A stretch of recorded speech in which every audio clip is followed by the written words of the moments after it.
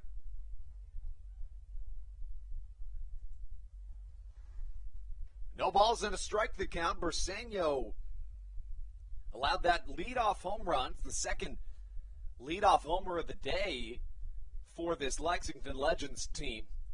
Second homer for Dennis Phipps of this contest. Fastball misses upstairs, 1-1.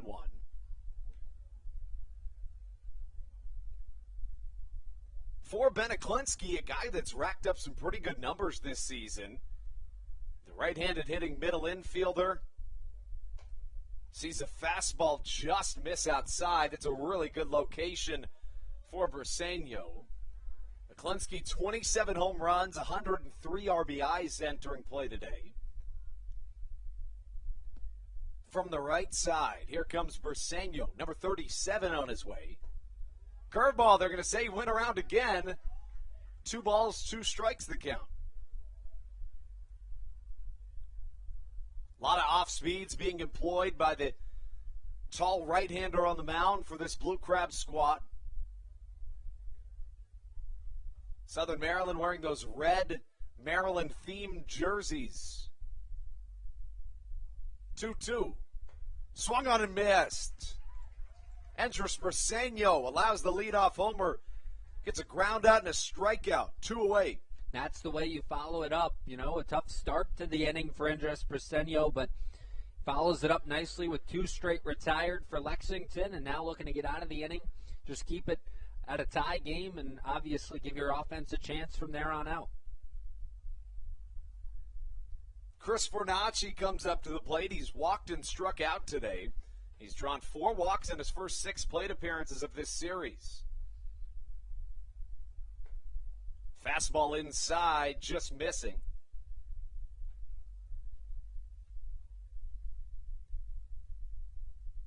A ball and no strikes the count. Fornacci at the plate.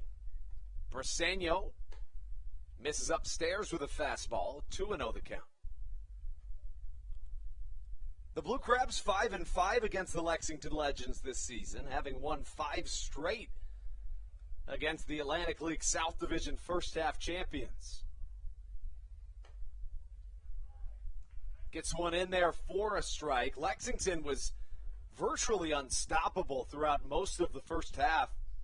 Struggled in the second half to kick things off. Have started to pick things up in the last couple of weeks, though. 2-1, well struck to the left side. Shouldn't be a problem for Matt Hibbert, who ranges back to the Dairy Queen double doors and snags out number 3. The Legends, however, get one back in their half of the 6th. Getting it on a solo home run, leading this frame off from Dennis Phipps. Take things into the bottom of the 6th. The tie, 4-4 ball game. Playoff implications on the line when we return to the Reg in Waldorf. You're listening to Blue Crabs Baseball.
Hey, Blue Crabs fans, make sure to visit the All-American Steakhouse and Sports Theater at 35 St. Patrick's Drive, right here in Waldorf, for some great food with great friends. Their steaks are fresh, hand-cut, in-house daily, as well as many other fresh seafood, chicken, and beef options. They offer outdoor and indoor dining, available each and every day, along with the same great menu to go if you would like. Please visit them online at www.theallamericansteakhouse.com. That's www.theallamericansteakhouse.com. You can also visit them on Facebook or Instagram. They have daily specials that you just can't pass up. Thank you, Blue Crabs fans. All Pawn is Southern Maryland's premier pawn shop and is the official pawn shop of the Southern Maryland Blue Crabs. Stop by and say hello today. They've been a part of the Southern Maryland community for 18 years. If you need some cash to hold you over, or if you're just doing some spring cleaning and want to clear some stuff out, please bring it by All Pawn and let them make you an offer. If you have broken jewelry or some that you just don't want anymore, please bring it by and they'll pay you more than anyone in the Tri-County area. They're located on 301 in White Plains, just south of DeMar Road. Go Blue Crabs!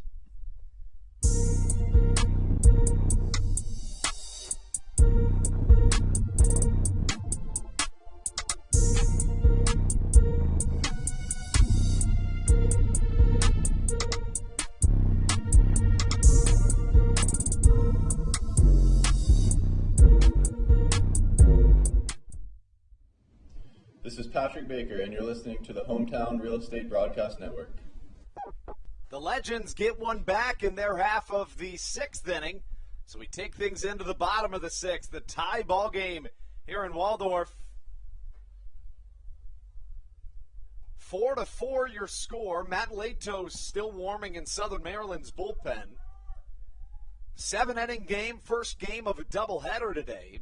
And a new arm onto the mound for the Lexington Legends. First pitch of the day in there for a called strike for Jeff Johnson.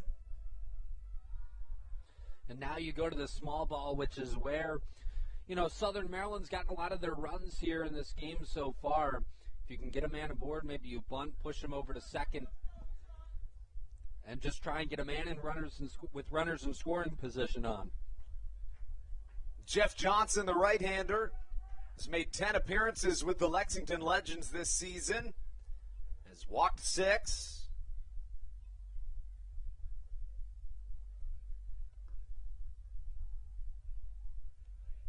Tucker Nathans watches one miss down low.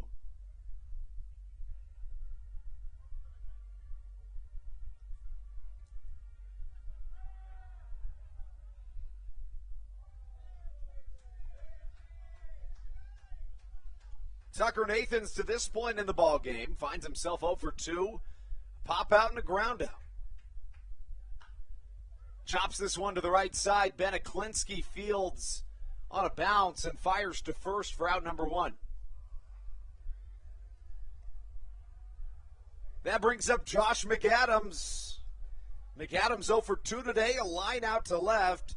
Struck out his last time up in the 4th, but while he was at the plate, Brendan, a couple of runs came around to score on some wild pitches. Yeah, any way you can get it done, you'll take it any way you can get it if you're Southern Maryland. Those runs obviously being crucial runs right now in a 4-4 ball game, and one of those guys you like to have at the plate in a situation like this. One swing of the bat, and he can give the Blue Crabs the lead. Curveball misses down low, 1-0 the count.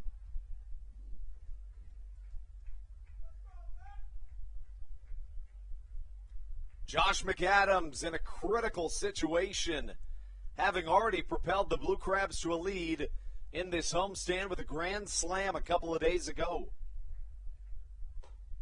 1-0 misses upstairs to McAdams, who finds himself in a hitter's count. 2 balls, no strikes. A 4-4 game, a critical one here in Southern Maryland. Jeff Johnson back on the mound, the 2-0. Upstairs, 3 balls and no strikes.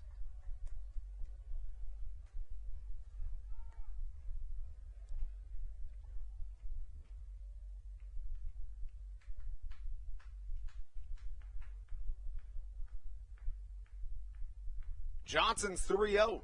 Outside, 4 straight balls to Josh McAdams. And the tying make that the go-ahead run is aboard. And now one of the hottest hitters in the Atlantic League, if not the hottest hitter, and Joe DeLuca to the plate. So exactly what you want if you're Stan Clyburn here. Yes, there is one out, but a man aboard, one of the hottest hitters on the team and in the league at the plate. And we'll see if Joe DeLuca can continue this hot stretch that he's had right here at the plate.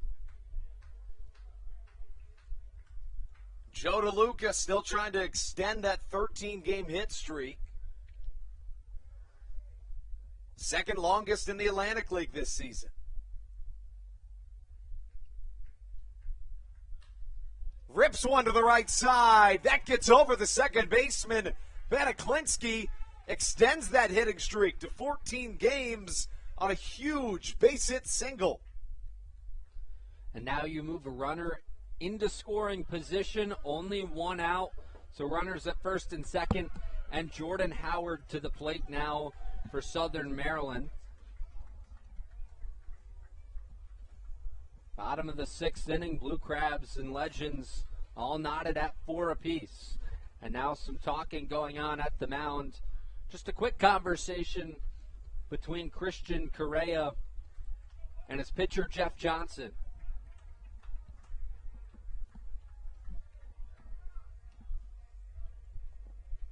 Jordan Howard so far yet to record a hit this afternoon, an 0 for 2 afternoon for him, a 265 hitter. His line looked like this coming into today's game, 268, 7 home runs, 28 RBIs. He's one of those spark plug type of players that you have on your roster. Looking for a big hit here for the Blue Crabs. One down, runner at first and second. Matt Hibbert on deck. Johnson's first pitch is outside for ball 1.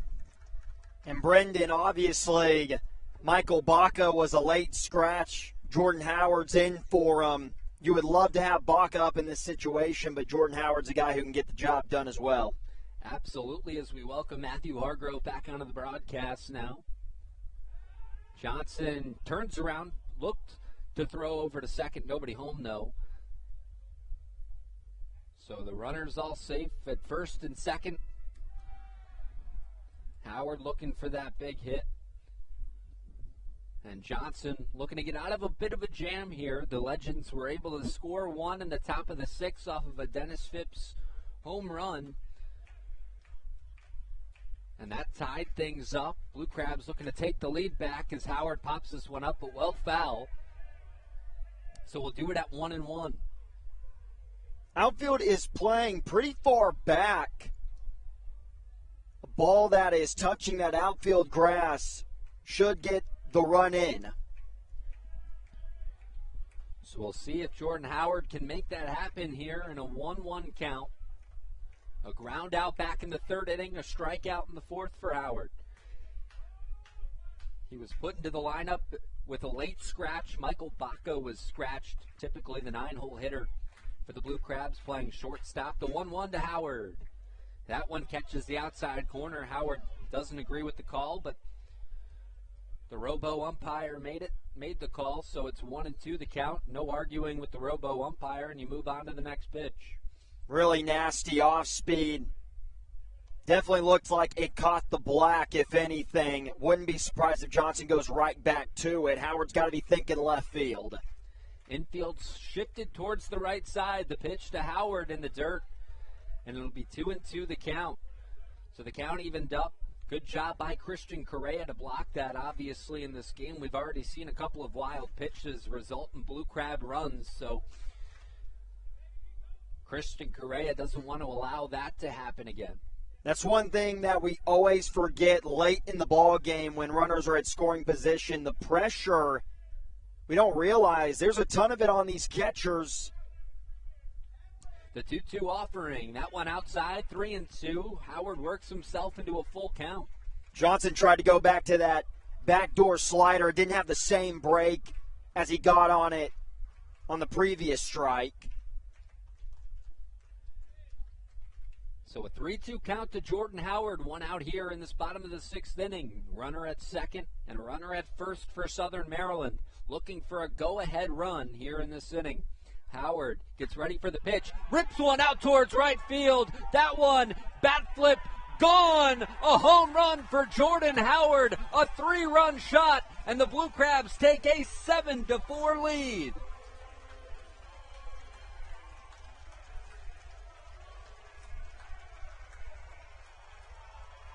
Jordan Howard with his 8th home run of the season, and none bigger than this one right here as the Blue Crabs take a 3-run advantage, 7-4. And in this postseason push, Jordan Howard pointing into his dugout, into his bullpen, and at the crowd as he is fired up. What a huge at-bat from number 11 in red for the Blue Crabs. You just simply cannot get more clutch than that. Jordan Howard, who, let's remind you, he wasn't even going to play today. It was going to be Michael Baca. Reminder on that late scratch. Did not miss that fastball from Johnson, and he was able to get in that 3-2 count, taking a couple of really tough off-speed pitches. What an acquisition so late in the season to get Jordan Howard. It has paid off for Southern Maryland in a big way now. 31 RBIs now on the season for Jordan Howard, that being his 8th home run, as I mentioned, as Matt Hibbert steps in here and is quickly behind 0-2 to Johnson.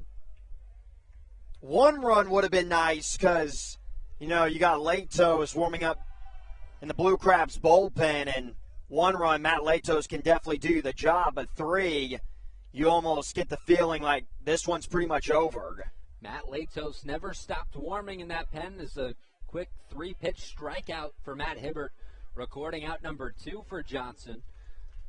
So 2 down here in the bottom of the 6th, but Matthew, that home run, not only big in this game, obviously, giving Southern Maryland the 7-4 advantage over the Legends, but when you think about there being a second game today, if the Blue Crabs are now able to hold on, you wonder if that provides some momentum going into game number 2.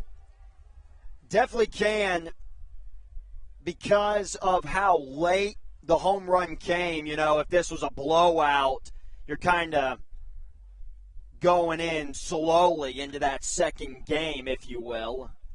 Ruby Silva lifts one high towards center field, but a pretty shallow shot out that way, and Sanford able to make the grab. So that's how the inning will end, but not before Jordan Howard strikes for a big 3-run shot, his 8th home run of the season, and the Blue Crabs now have the lead at 7-4. In a 7-inning game, game 1 of this doubleheader, Matt Latos on to try and close things out in the top of the 7th inning. We'll see if he can do that right here on the Hometown Real Estate Broadcast Network. You're watching Southern Maryland Blue Crab Baseball.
Back here in this top of the 7th inning in Game 1 of this doubleheader day at Regency Furniture Stadium. Matt Latos on the mound to try and close things out. Remember, doubleheader games here in the Atlantic League, just 7 innings apiece, so it'll be the same way in the second game as well. And Latos 2-5 with a 2.95 ERA. He kicks and deals. His first pitch of the afternoon is a fastball that just misses for ball 1. Fans don't like it, but it's a ball nonetheless, and Latos quickly back on the rubber working and fires a fastball, this time in there for a strike. So 1-1 the count for Matt Latos, trying to close things out. That one a breaking ball that misses for ball number 2, 2-1 the count. Really a 3-pitch pitcher, Matt Latos says. You got the 4-seam fastball that's going to get up around, 93, 94 if he's really humming it in there. Curveball and a really, really good changeup. Jose Briseño, the batter, in his first at bat of the game, chops it over to Tucker Nathans at third, who gloves and fires for out number 1. On those defensive changes on the infield, Tucker Nathans, he's at third base, and then you got Kent Blackstone, who's over there at second, who came in to pinch run for Josh McAdams. Didn't matter, though, because Jordan Howard hit the home run. That's always the best way to do it, just a home run, easy trot around the bases. Jordan Howard did that. And what could be the biggest home run of the season for Southern Maryland as Matt Latos comes set, fires a fastball inside to Darian Sanford for ball 1. And real quick, Brendan, getting that out number 1, as we know, is so important in the, you could say, usually the 9th inning, but obviously game 1 of a doubleheader, the 7th inning today. But to get it against the 9-hole hitter, already having that 1 out, going into the leadoff spot, even more crucial. Pitch number 2 missed as well, so Latos falls behind 2-0 the count. And got to feel pretty confident if you're Southern Maryland as Latos kicks and deals, working quickly the 2-0, a fastball that misses, 3-0 the count. But Lexington was able to get a run off of Andres Briseño, but to get a run off of both Briseño and Latos would be difficult to do when they need 3 just to tie this game up. As the 3-0 misses, and so Sanford aboard with 1 out here in this top of the 7th inning. Now, Sanford, a lot of speed over at first base. Not going to see a ton of walks by Latos. Even more rare to see a 4-pitch walk. Has some wiggle room to work with, though, does Latos, with that 3-run advantage. So that Jordan Howard home run, huge, not just because it gave Southern Maryland the lead, but it gave them a few insurance runs as well. Sanford with 77 stolen bases on first base. Cole Sturgeon, the right fielder, now to bat for Lexington. Latos on the rubber. Kicks and deals. That one grounded up the middle. Howard gloves it. It's able to turn over to first and throw the out and get Cole Sturgeon for out number 2. So he wasn't able to get the double play, but Jordan Howard making a nice play up the middle. And he doesn't just do things offensively, Matt. He does things well defensively, too. This is quickly starting to turn into the Jordan Howard game. Off the bat, I immediately thought this was going to get into center field. Howard using his speed. The ability to shuffle his feet, just take his time after the spin move. Knowing that his team's up 3, they don't need a double play. Didn't try to rush it into second base. And now Lexington down to their final out. Darian Sanford at second. Courtney Hawkins, the batter. And the first pitch to him, a check swing upstairs. He didn't go. At 1-0 the count. That out was so big. You have a couple of runners on base for the September Player of the Month and Hawkins, who hit 18 home runs last month. One swing of the bat, we have a tie game again. So Latos comes set the 1-0 pitch. That one fouled straight back. And it'll be 1-1 the count. Hawkins, I mentioned earlier, former first-round pick in the 2012 MLB Amateur Draft. was drafted to the Chicago White Sox, was a highly touted prospect. Gatorade High School Player of the Year back in his home state of Texas. A Corpus Christi, Texas native, awaits the 1-1, grounds it, chopper over to Jordan Howard, backhand grab, fires over to first, and he got him.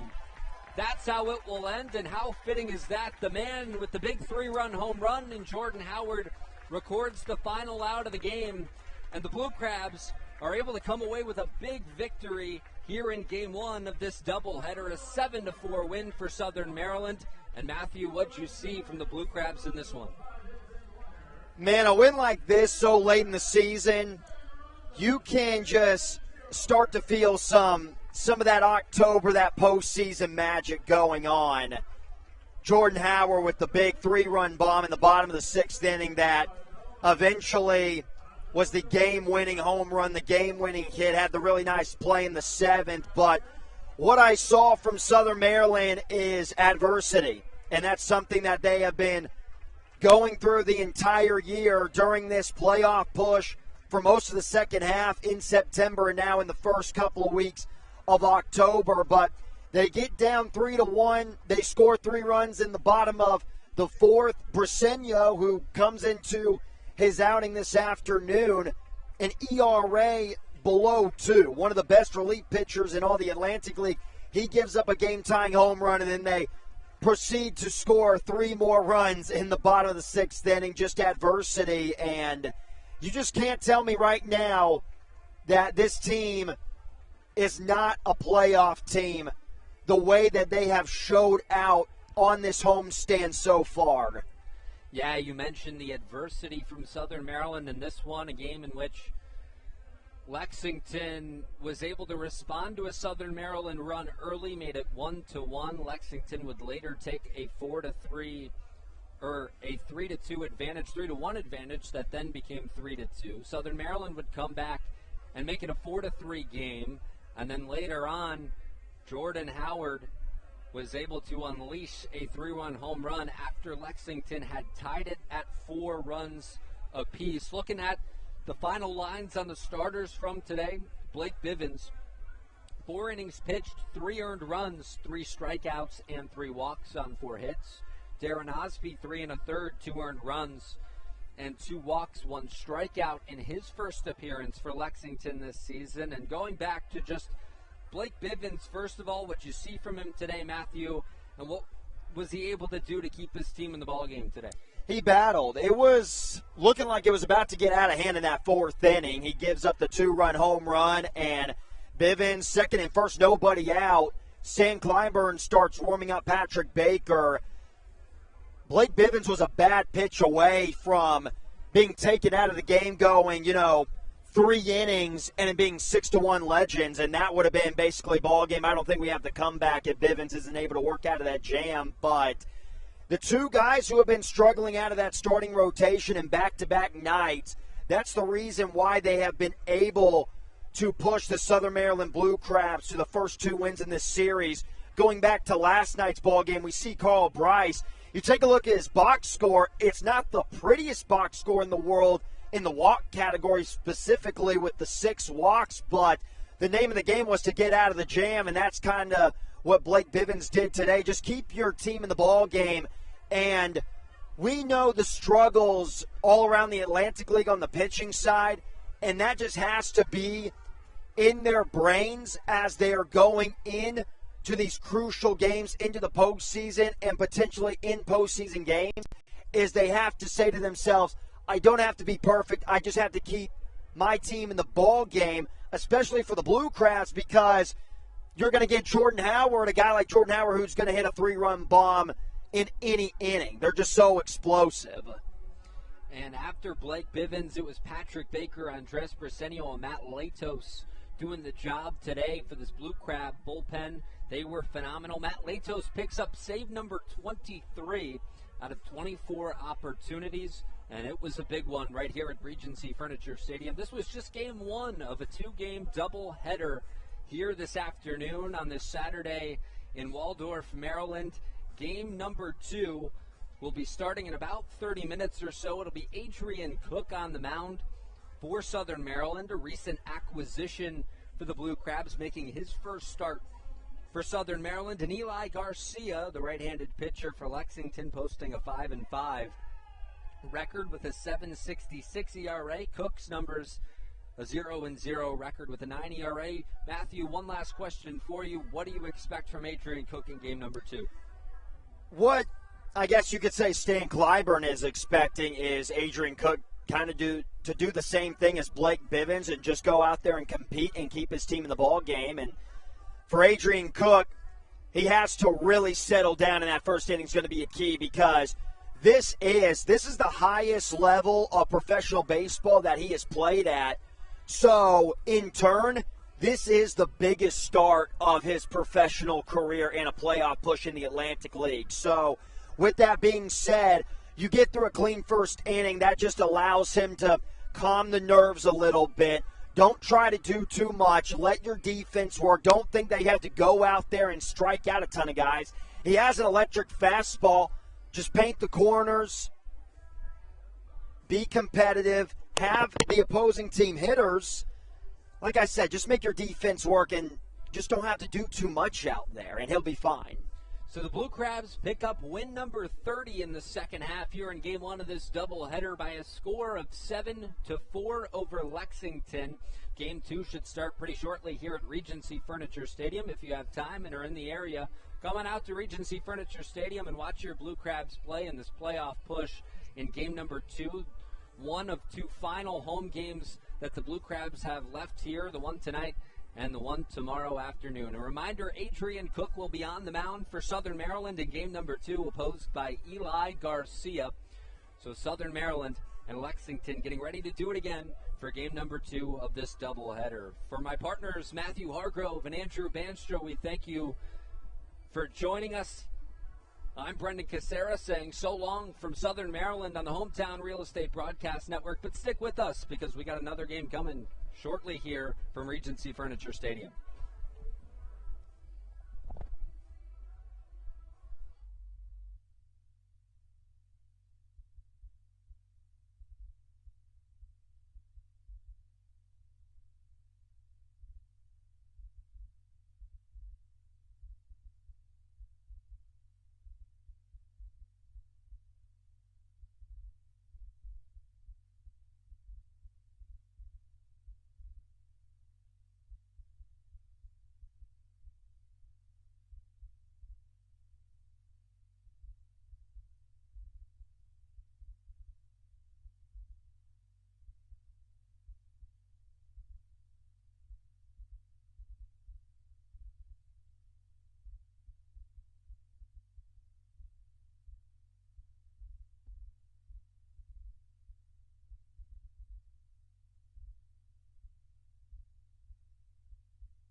Good evening, and welcome back inside Regency Furniture Stadium. Andrew Banster here alongside Matthew Hargrove and Brennan Casera as we welcome you back inside the Bayonet Press Box here on the Hometown Real Estate Broadcast Network following a thrilling game number 1 victory in this doubleheader. And we jump right into things and how that impacts Southern Maryland in their ongoing playoff push as the Blue Crabs take the field here on Paint the Park Pink Day in their pink uniforms. Southern Maryland coming straight off a critical Game 1 victory at the hands of the Lexington Legends. Things were back and forth in Game 1, didn't look great early, but Southern Maryland kept pushing, before all of a sudden, in the 6th inning of a 7-inning doubleheader, the Legends tied things back up. And then in the bottom of the 6th, Jordan Howard hit the absolute home run of his life and his young career. The first-year career professional finds himself not originally supposed to start the game. A truly incredible story. A scratch spot, getting into the lineup, hitting that 3-run home run, giving Southern Maryland a significantly better chance to make the playoffs. We look at the playoff picture. Southern Maryland currently tied for first in the Atlantic League North Division. Second half title push. The Blue Crabs need that second half to get into the playoffs where they would be seeing the Ducks. Matthew, coming into this series, we knew one of two things had to happen. Either the Blue Crabs won all 4 games of this series, and then they're in no matter what, or they could win 3 of 4, but then you'd have to ask for, at this point, it would be Long Island, for them not to sweep. They'd need to lose one of their next 2. The destiny continues to be solely in the possession of this Southern Maryland team, and what a thrilling Game 1 victory that was. Yeah, and you got to take it game by game if you're the Southern Maryland Blue Crabs just in this postseason play. If you get caught thinking to yourself, you get caught thinking about the standings and where the Ducks are and how the Revolution are playing, you have a chance to control your own destiny. So that's why you really have to have the mindset of every pitch matters up to this point until that clock ends the regular season. Tomorrow afternoon, they got a great chance because of a strong momentum boost that Jordan Howard gave them towards the end of Game 1. You said the incredible story. Wasn't even supposed to start that game and ended up having the game-winning hit. That's awesome right there. But you did mention it, and I think you're really right. You could easily get caught up in this one and, soak yourself in that fantastic Game 1 victory and forget, and it's easy for us to forget up here, too. This series is only halfway done. Still a fair amount of baseball to play as Adrian Cook takes the mound here for this Southern Maryland Blue Crabs team. Cook onto the mound, first start as a Blue Crab. And he finds himself, Matthew, having found some success as a Blue Crab to this point. He's done pretty well. He had his first outing as he lifts one to the left side, caught in the air by Matt Hibbert. Really nice play by Matt Hibbert. Adrian Cook, his first outing, 3 hours off he got his flight, pitched an inning, allowed 4 runs. After that, he's been pretty solid. 3 innings, has only allowed a run. 9 ERA, curveball, changeup, sinker mix. More than half the time he's going to bring the sinker. I got 3 keys for Adrian Cook, though. I'll read them after this pitch. Pitch comes into Cole Sturgeon, misses downstairs. So he's got to implement the off-speed. We saw last night Carl Bryce implement the off-speed. Very successful for him. A clean first inning. We have to remember that for Adrian Cook, this is the biggest start of his professional career. So just having a clean first inning, getting all those nerves out, is going to help him the rest of the way. Facing off against Cole Sturgeon in this series 0 for 6 with a pair of walks. Southern Maryland gets the Game 1 7-2, make that 7-4 victory. As the first strike of Sturgeon's first at-bat of this contest fell over our heads in the Bayonet press box. Andrew Banster joined by Matthew Hargrove and Brennan Casera here on a Saturday evening at Regency Furniture Stadium. Your Blue Crabs continuing their playoff push. Bouncer to the right side, getting it in the shallow outfield grass is the second baseman Tucker Nathans, former Baltimore Orioles farmhand. Makes out number 2. Adrian Cook looking good early. Definitely has a Sunday it does game day feel to it this afternoon. I think it's just because of that game 1, 2 o'clock start time. You're not going to see that here at the Reg on a Saturday. Doubleheaders are always kind of weird, but this one in particular, it's a little gloomy. It's in October. I mean, that in and of itself is a little weird, especially to be playing regular season baseball. With that being said, in 48 hours from now, Southern Maryland could be getting ready for a playoff game if they do end up clinching. They could do so today. For that to happen, the York Revolution would have to win this evening, and the Blue Crabs would have to win this second of a doubleheader. We still don't know whether or not Long Island is going to take that first game at home or have the first game potentially here at Regency Furniture Stadium if the Blue Crabs are able to get in. So they have picked. It is officially going to be at Long Island for game 1. Games 2 and 3 would be at the other team's stadium, whoever that may be. It's going to be one of 3 teams, the Southern Maryland Blue Crabs, the York Revolution, or the High Point Rockers. And for a Blue Crabs team that had been chasing the York Revolution for what seems like an eternity, suddenly you're rooting for them this evening. That is, if the Blue Crabs win.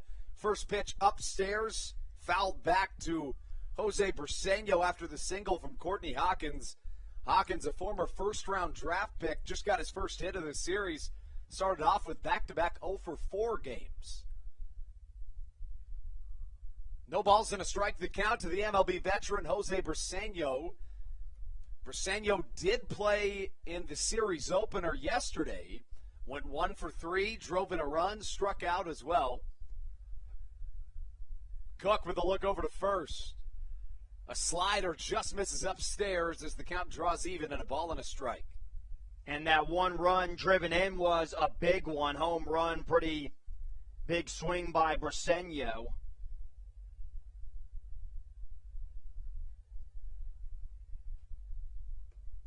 Swing and a miss. Briseño, 3 home runs in game 1 of this doubleheader. It was Christian Correa hitting 1. Dennis Phipps hit 2 of his own. Briseño joining in on the Paint the Park Pink fun. Swings and misses. Adrian Cook welcomes himself into Crabtober here at Regency Furniture Stadium. A scoreless first as we take things into the bottom half. When we return, it'll be Matt Hibbard, Ruby Silva, and Zach Collier right here on your home for Blue Crabs baseball, the home for Hometown Real Estate Broadcast Network. This is Andrew Briseño, and you are listening to the Hometown Real Estate Broadcast Network. American Radiology is the clear choice for all of your medical imaging needs. With locations in Charles and Calvert counties, they offer a full range of imaging services. Some of their latest innovations included 3D mammography and wide-open MRIs for our claustrophobic patients. For your convenience, they even offer extended weekday hours and Saturdays. For more information or to schedule an appointment, visit their website at AmericanRadiology.com. 2020 was a year unlike any other for everybody. Quickly, the Southern Maryland Blue Crabs came to the realization that baseball must take a backseat to humanity. Immediately, the Blue Crabs staff and all of Crustacean Nation teamed together to provide COVID-19 tests and eventually vaccinations. Southern Maryland's hometown team also hosted food drives, blood drives, backpack drives, toy drives, and so much more, all to help their community. The Blue Crabs couldn't be more thankful to the healthcare heroes that have gotten us to this point and helped our community so much throughout the COVID-19 pandemic. That's why this season is dedicated to our healthcare heroes. Each Saturday night, we will have a healthcare hero, a local healthcare professional, throw out the first pitch of the game and be honored. That's why in 2021, all season long, healthcare professionals get $5 tickets to every single Blue Crab. This is Coach Doug's, and you're listening to the Hometown Real Estate Broadcast Network. A scoreless top half of the first brings us into the bottom. Matt Hibbert leads things off. He faces Sean Blackwell. This season, Blackwell has appeared in 29 games, 13 of which have been in a starting fashion. They all came in consecutive order for Blackwell from July the 7th all the way until September the 10th. Has made a handful of relief appearances since as the right-hander gets his evening going. Foul ball to the left side. Blackwell is pretty similar to the arsenal of Adrian Cook, curveball, sinker, slider, and that sinker, he can throw it pretty good, 88 to 91 on the gun. That's just... I mean, why not, right? Come in and hit. He's unbelievable. He really is. Leads the league in hit by pitches. Give you the splits on the season. It's really interesting, Matthew, for Blackwell. His ERA in 22 2/3 innings this season as a reliever, minuscule at 2.38. I mean, that's sandwiched right in between Matt Latos and Andrus Briseño, but as a starter in 13 starts, 4-8 with an 8.62 ERA, has allowed 97 hits in 63 2/3 innings. His last start came about a month ago, September 10th, then was moved back to the bullpen. In 8 innings of work out of the pen, has only allowed 1 run before this start. Those go back to those great numbers that you just got done mentioning. He's allowed 0.5 hits per inning as a reliever this season, and he's allowed 1.67 hits per inning as a starter. It's ridiculous. One of those guys that you just keep trying to force into that starting role because he can provide you with so much excellence out there on the mound. To this point in the season, that plan simply has not worked. In his last couple of starts in the month of July, he struggled in particular. A trio of consecutive starts with 8 earned. Hibbert fakes a steal as Ruby Silva watches ball number 2 miss outside. And you just wonder if it, mind tricks with Sean Blackwell and the difference of a starter and a bullpen guy. Fans probably wonder, well, isn't it all the same? It's pitching. It's the exact opposite. They're 2 different approaches. It's almost like in the game of basketball, playing 2 different positions. Calling a point guard and a shooting guard the same thing, in a sense. Well, you can say the same thing for hitting. There's guys in the major leagues that they're most of the time going to be a designated hitter, and then when they're playing the field, you can see all around their numbers for the entire season. When they are out on the field, their numbers are down compared to when all they have to worry about is just that spot that they're comfortable with and just hitting. That leads a good segue into the MLB Atlantic League rule changes. The 3-1 runner goes on the pitch. Silva gets a good piece of it. Might not be quite deep enough, though, as Cole Sturgeon ranges back to the shallow warning track, catching for out number 1 as Matt Hibbert. Oh, no. So, did you see what happened there, Andrew? I did not catch it. So, what happened was as Matt Hibbert was going towards second, he touched the base. And once you do that, when the ball is caught, he would have to retouch the bag and then go back to first. See, I didn't see him touch the bag. I mean, he must have. Yeah, he touched second base, and that was a great eye by the first baseman and Dennis Phipps. He watched it all the way, unless I have some part of the rule wrong. There was actually a play like this the other day, I want to say in that Dodgers and Cardinals wild card game. But how the rule is, like I said, if you touch the second base bag and you're trying to go back to first, you have to retouch it before going back to first. Matt Hibbert touched the second base bag and then went straight back to first.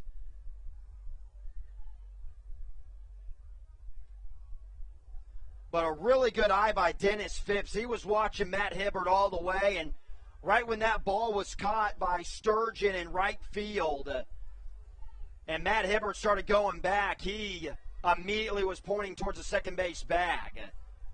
It's a really good pickup, high IQ play by Dennis Phipps. One of those rules that often gets overlooked in this game of baseball that has a ton of those little sneaky rules that not a ton of people pay attention to, but getting doubled up is Matt Hibbert. And 2 away here in the Blue Crabs after the first. See, where there might be something else along with the rule is Matt Hibbert. He had his foot on the bag, but he never left it going past the second base bag. But I'm pretty sure the umpires did get the call right. So that brings up Zach Collier. First pitch he sees misses upstairs. 1-0 the count here to number 8.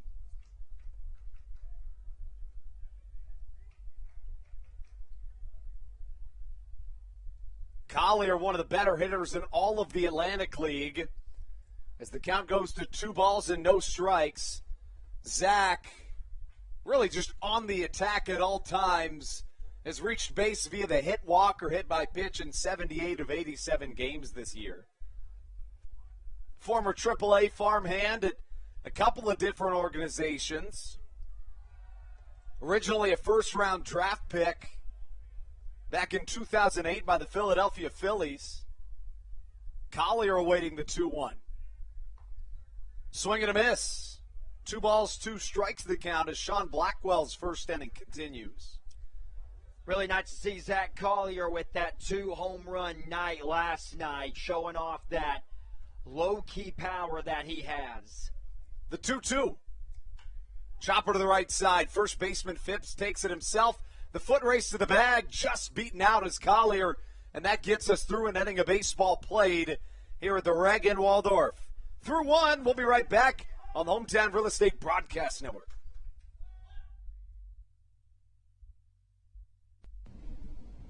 This is Daryl Thompson, and you're listening to the Hometown Real Estate Broadcast Network. When you're in the market to buy or sell a home, call Tony McClure of Century 21 New Millennium and his Grand Slam team. The realtor of the Southern Maryland Blue Crabs since our first season in 2008. Tony and his team of preferred partners includes Tim Murphy of CNF Mortgage and Steve Scott of the Scott Law Group. Together, they will ensure that your real estate needs are nothing short of a grand slam. The quality service you will receive is Hall of Fame worthy. Put Tony's 41-plus years of experience to work for you. Call or text Tony today at 301-928-1280 for your personal Grand Slam experience. Go Blue Crabs. Did you know that the Washington, D.C. metro area is the 5th most expensive place to live in the entire United States of America? Sometimes finding affordable housing in this area can feel impossible.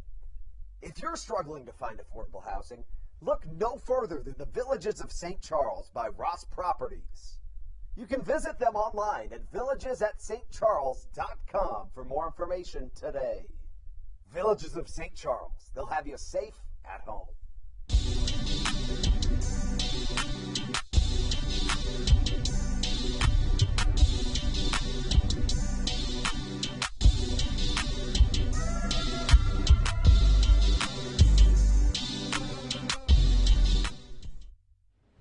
This is Joe DeLuca, and you're listening to the Hometown Real Estate Broadcast Network.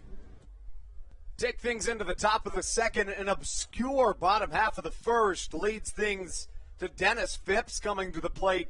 Adrian Cook back out for his second inning of work. Matthew looked really good in his first, but Phipps, a guy that hit 2 home runs in game 1 of this doubleheader.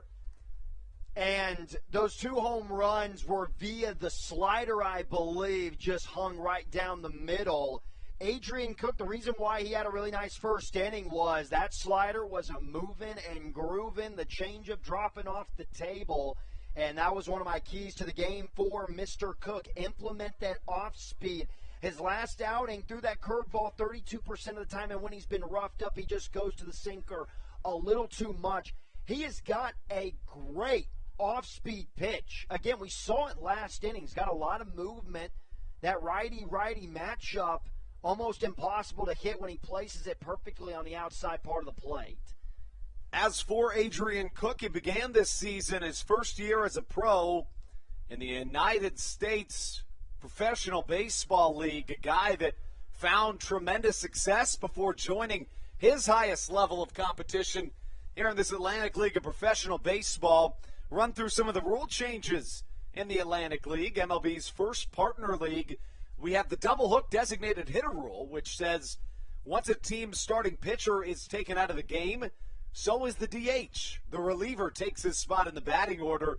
And that rule really just trying to emphasize managers to leave their starters in the game longer. Of course, we also have the pitching rubber being moved back 1 foot to 61 feet 6 inches to try to create some more offense. 0-2 goes Cook, back-to-back nasty curveballs. Additionally, an electronic strike zone is implemented in this Atlantic League of Professional Baseball. One of the many rules from 2019 in the first year of this partnership that was implemented into either affiliated or the MLB level. No balls, 2 strikes as Dennis Phipps steps out. I think I was telling you the other day, Andrew, that even though I'm very traditionalist when it comes to baseball rules, I would be in favor of seeing the DH all across the board in Major League Baseball. I know you told me that, but it still surprises me every time because it just doesn't make sense to hear those words out of your mouth. Now, growing up, I would have given you a different answer about 2 years ago, but for some reason, I don't know, I guess it's just been watching more and more National League games and just thinking, man, a DH could be in that spot.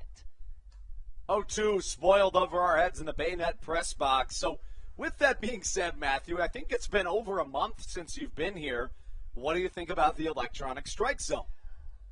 Man, you are just going to hate me, but I think it's a great concept. Let me start there. It is a great concept because time and time again we have seen in big games some very not great strike zones, and it definitely helps for that scenario. I would just miss the human element a little too much, and I think that goes back to that traditionalist view. 0-2 misses outside, and that's generally what people say is the human element argument, which I understand, but at the same time, that's what people said about instant replay as well. And, yeah. I don't know. There's still some kinks to be worked out. That's the thing. I'm just too stubborn sometimes, and I don't know why. I can't blame you because I think the average baseball fan would have the exact same answer as you just did, so it's not like you're in the minority there. But you brought up a great point. I never thought about the comparison of instant replay because that's essentially what the electronic strike zone is instant replay. And looking back on it, I mean, it was you would have thought that the worst thing in the world would happen when instant replay got it taken in. The baseball purists were just furious.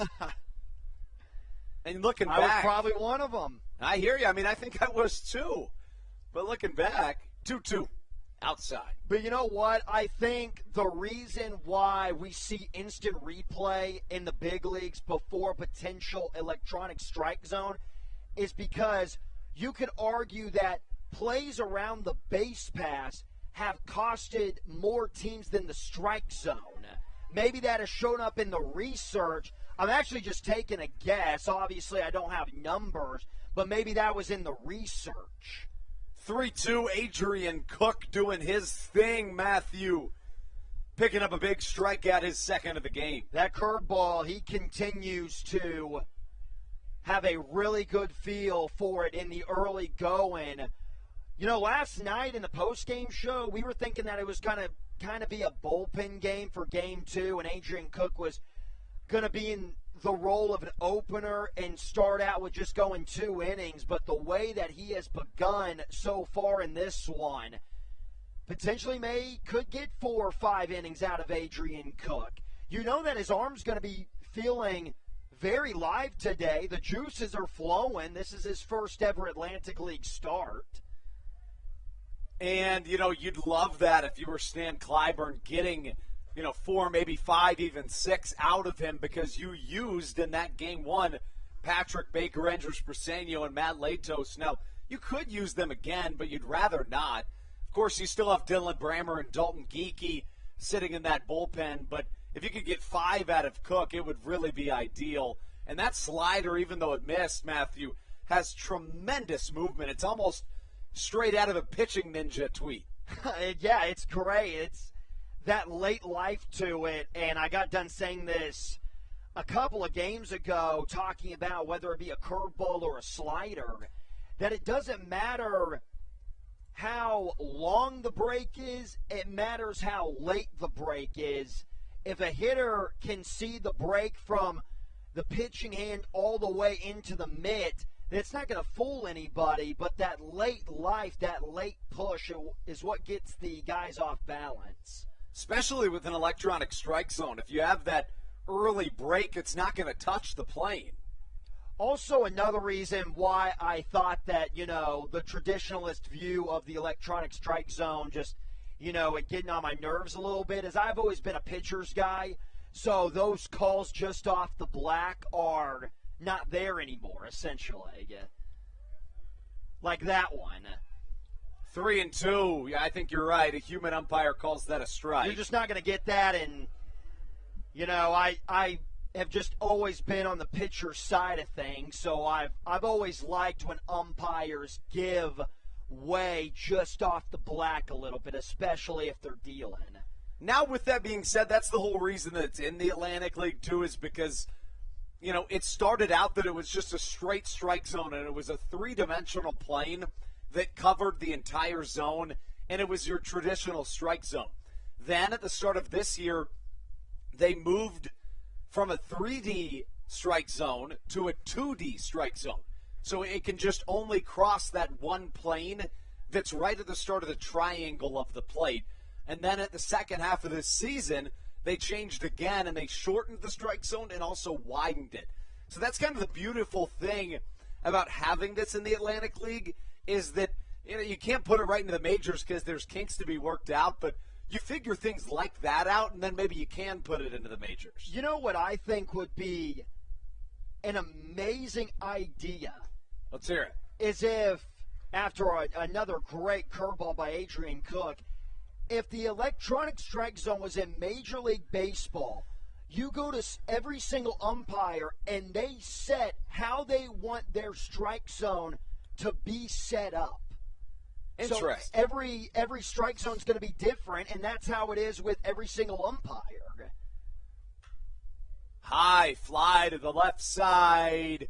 Home run distance, but foul. See, I don't love that idea personally, just because then you may as well keep the human umpire. Yeah, that is very true. Yeah. I mean, now that I think about it, it's basically, the only advantage to a pitcher is you can look at that strike zone and be like, all right, this is the game plan. The umpire, he likes to give it off the corner, so we're going to pitch, go left to right instead of high to low. 1-2 misses outside. But that's kind of what I like about the electronic strike zone is that you know exactly what is and isn't a strike. There's always going to be conversations. If it was at the major league level right now, there would always be those conspiracy theorists that are saying to themselves, oh, there's something off with it, and there would be so many people complaining about, man, should we really trust the technology to be that consistent? To a touch inside. No, you're right. There would definitely be people thinking that it was rigged for the Yankees. Yes, so many people. But you know what? you were telling me that the technology that here in the Atlantic League they use for the electronic strike zone is the same technology that they use for tennis matches. Another high fly to the left side, just foul. Yeah, in the in high A right now, they use Hawkeye, which is what they use in tennis matches. It's a different software than they use in the Atlantic League. Basically, they're testing to see which one they like better.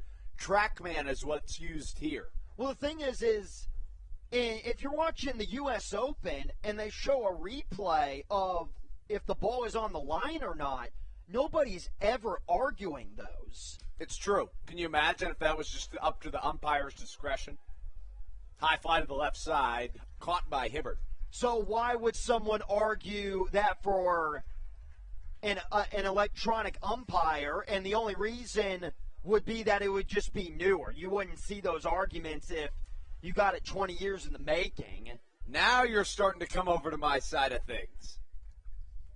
I mean, maybe an ounce, like out of 100%, you're talking 0.03.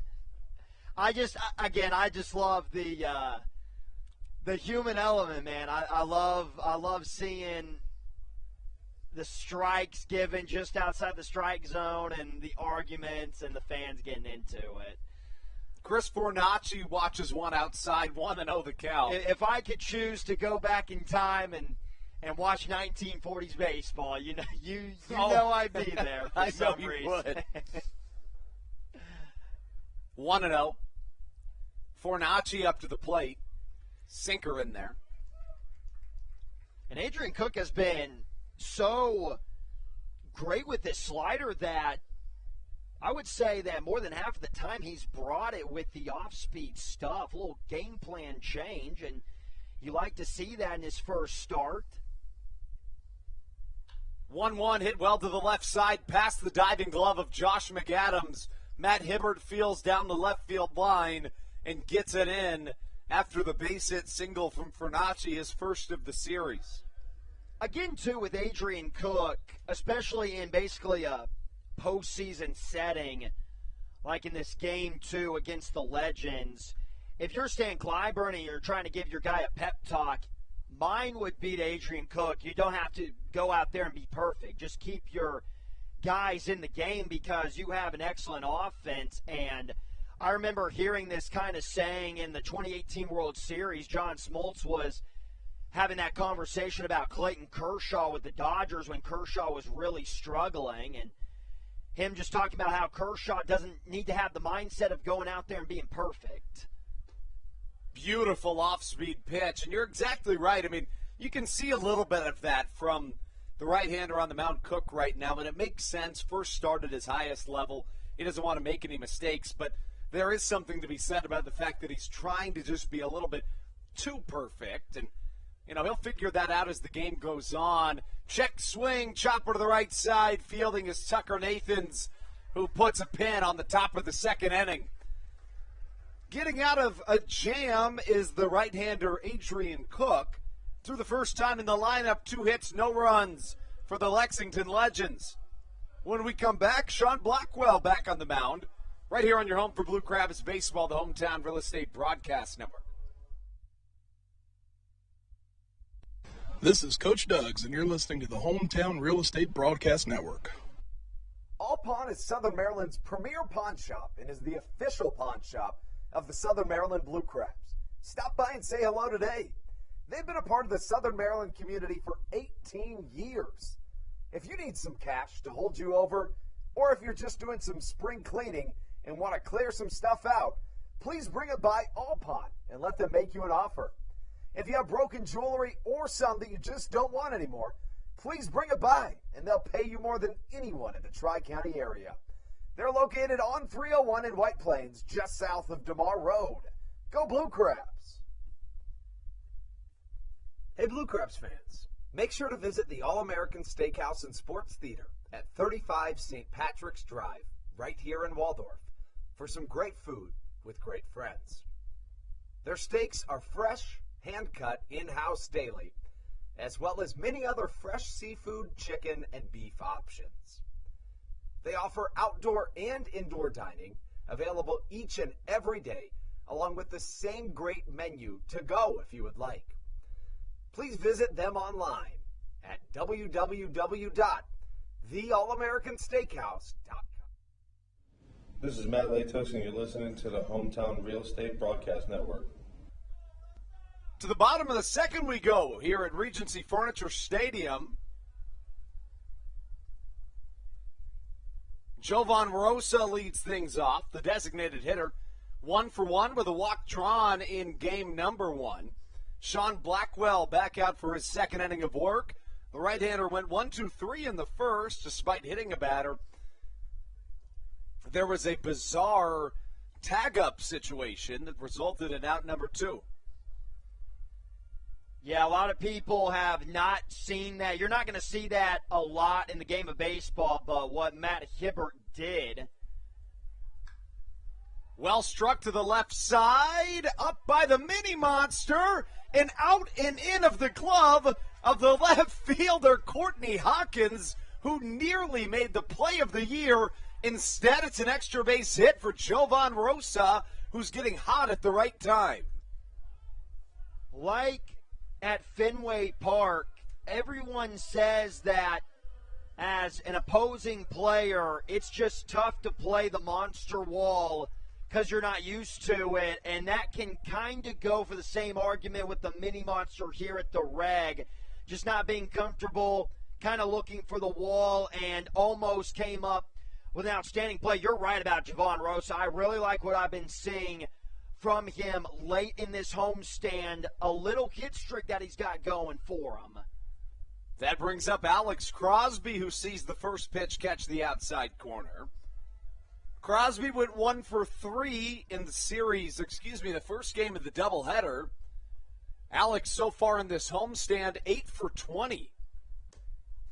Fastball outside, 1-1. Real quick, just to finish up on that Matt Hibbert play. Fly ball to right field, Matt Hibbert, touch second base. He had to retouch it to go back to first. He didn't, was called out for it. Crosby, a chopper to the left side. Beautiful play at third from Juan Silverio, who just snares that one off the ground for out number 1. And a shame, too, because Silverio was basically the only guy on the left side of the infield. Aklinski, the shortstop, was shading towards up the middle, and if Crosby would have hit it a couple inches more to Silverio's left, it would have found the outfield grass. That brings up Tucker Nathans. He went 0 for 3 in game 1. Nathans, so far in this homestand, 3 for 13 at the dish. First pitch, a curveball dotting the outside corner. Strike number 1. That double from Rosa, the first hit of the game for Southern Maryland. The Blue Crabs won game 1 by a score of 7-4.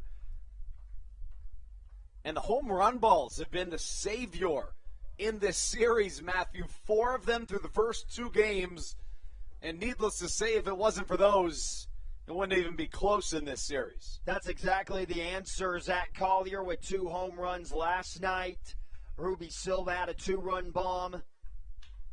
Nathans chops one to the right side. Aklinski make that for Nachi Fields on a bounce. Out number 2. And then Jordan Howard, even though it wasn't a walk-off, he had the game-winning home run in the bottom of the 6th. Dennis Phipps hit a home run to tie things up in the top of the 6th off of Andres Perseño. And then Jordan Howard, who is a late addition to the lineup about 20 minutes before first pitch. Michael Baca was scratched. Next thing you know, Jordan Howard comes in the biggest at bat of his young professional career, makes the biggest play of his young professional career. What a pickup that has been for Southern Maryland, Andrew. Oh, yeah, I mean, you can't overstate that. You're talking about a guy in Jordan Howard that came when Alex Crosby and Kent Blackstone found themselves on the road, I beg your pardon, in Europe, playing in the European Baseball Championships. And Howard a guy that hit in the mid-240s with the Gastonia Honey Hunters through 60 games, hitting well over 350 in a pretty significant span of time now, 18 games played. What I love most about him is he's always given 100% out on the field and more. I was about to say, and then some. He's a guy that just, I mean, some guys you're pretty sure they're trying as hard as they can, but it's not the way they play. Him, there's just no question about it. You can't teach it. And that's why when you have a guy like Jordan Howard, you need to keep him around for as long as you can. Yeah, Stan Clyburn really likes that young man that has made a big impact on this playoff push Southern Maryland finds themselves in. The 0-2. Outside, a ball in the dirt. Catching you up on the playoff push, Southern Maryland, if they win this one and the game tomorrow, no matter what, they're in the playoffs. If they split these next two games, they'll need the York Revolution to win one of two. Hot shot down the left field line. That'll score a run. Josh McAdams drives in a run, and Southern Maryland on the board early. Matthew, what a magical series this has been. Things just keep coming at the right time for these Blue Crabs. McAdams, talking about game-winning home runs, he basically had one on Thursday night to pick up a series win against the High Point Rockers with his grand slam in the middle innings. Everybody just seems to be getting hot at the right time. Howard, McAdams, and especially the guy in the box with Joe DeLuca, 13-game hit streak. If he's able to get a hit in this game, 14 obviously, but to pick up playing two games today, a hit in each, you definitely know he's hot then. DeLuca, with that hit in game one, got up to 14, looking for 15 now. The longest for a Blue Crab this season is 17. That was Alex Crosby who did that in late June, early July. Crosby really ignited that Blue Crabs turnaround of their season. Southern Maryland, a team that started 4-11 this year, but found themselves really turning things around.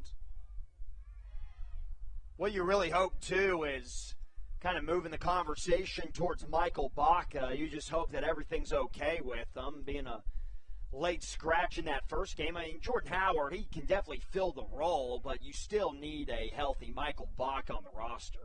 Such a critical piece to this team is Michael Baca, not just offensively, where it seems like he always comes through at the right time, but the hands he has at short, really hard to replace. Got to be maybe the most dominant 9-hole hitter in the Atlantic League. And right now you're looking at the most dominant 8-hole hitter in the Atlantic League. We talked about that batting average trying to sneak over 300. It did for the first time all year. Currently sitting at 301 is Joe DeLuca. You're talking about a guy that hadn't hit better than around 230 in his young professional career, fifth-year pro at his highest level, his first year as an everyday guy, and calling him an everyday guy as a catcher might be an understatement. The Blue Crabs right now find themselves in their 119th game of the year. This is Joe DeLuca's 114th, and he's a catcher. That is remarkable. And to still be hitting better than he has all year, I mean, you just don't see that. You simply do not. If there is one part of this Southern Maryland Blue Crab roster, line shot goes against. The pull shift is going from first to third. Did he get there quite in time? Not just yet. Couldn't get there quite in time. Josh McAdams tries to go first to third, unable to do so. A base running blunder, but McAdams also drove in a run in this contest. 1-0 Blue Crabs early. Matthew Hargrove on the play-by-play. When we return on your home for Blue Crabs baseball, the Hometown Real Estate Broadcast Network. This is Matt Latos, and you're listening to the Hometown Real Estate Broadcast Network. Dyson Building Center is one of the oldest family-owned and operated hardware, lumber, and building supply stores in Southern Maryland. They are located in St. Mary's County on Route 5 in Great Mills. Dyson's has an expansive and diverse inventory to help you with all of your home improvement and project needs. Whether you're new to the world of DIY, a tried and true DIY professional, or somewhere in between, the friendly and experienced staff at Dyson Building Center is ready and willing to help you today. In February of 2020, Regency Furniture Stadium and the Southern Maryland Blue Crabs were given what we view as an honor, being named the 4th mass vaccination site in the state of Maryland. Here's a message from Regency Furniture about the honor that it has been and still is to be one of Maryland's mass vaccination sites, getting our community back to safety.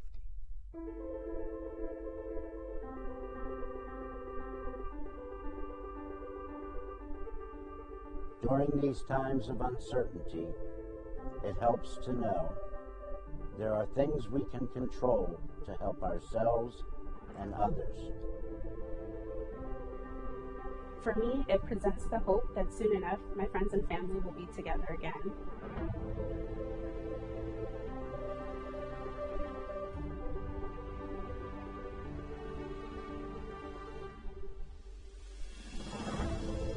Want to take this moment to thank the Maryland National Guard for their support in helping to facilitate and manage the vaccinations here at the Regency Furniture Stadium.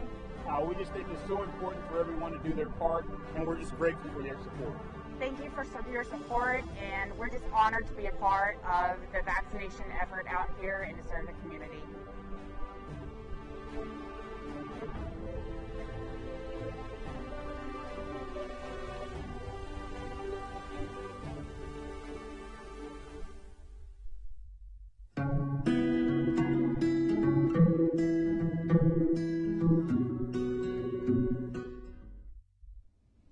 This is Patrick Baker, and you're listening to the Hometown Real Estate Broadcast Network.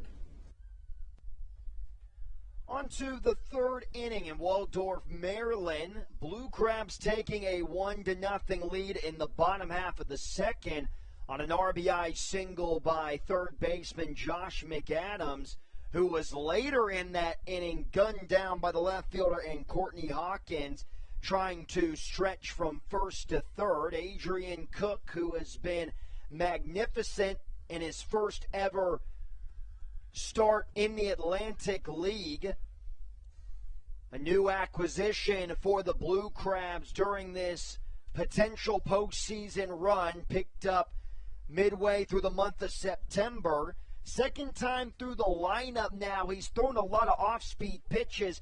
Now I think because of the second time around, you'll start to see more sinkers from the righty. Yeah, you raise a really good point. A guy that basically uses his sinker as his version of a fastball, and with that being said, didn't really show it all that much on his first time through, which gives him the opportunity to rely on that here in his second time through. Darian Sanford, even though the average is above 300, only 6th on the team in that category as he comes up whiffing on a high-velocity sinker from Cook. Got him in a hole at 2-2. We mentioned the stolen base numbers with 77 on the year. 2 games remain. Call strike 3. A slider. Adrian Cook is feeling good in this one.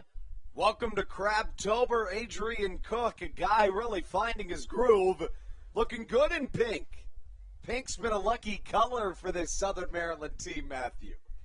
Yeah, it has been. If you Blue Crab fans, I don't know if you're new or not to the pink Southern Maryland Blue Crab color T-shirt that Andrew Banstra wears from time to time, but he's been wearing it a lot as of late.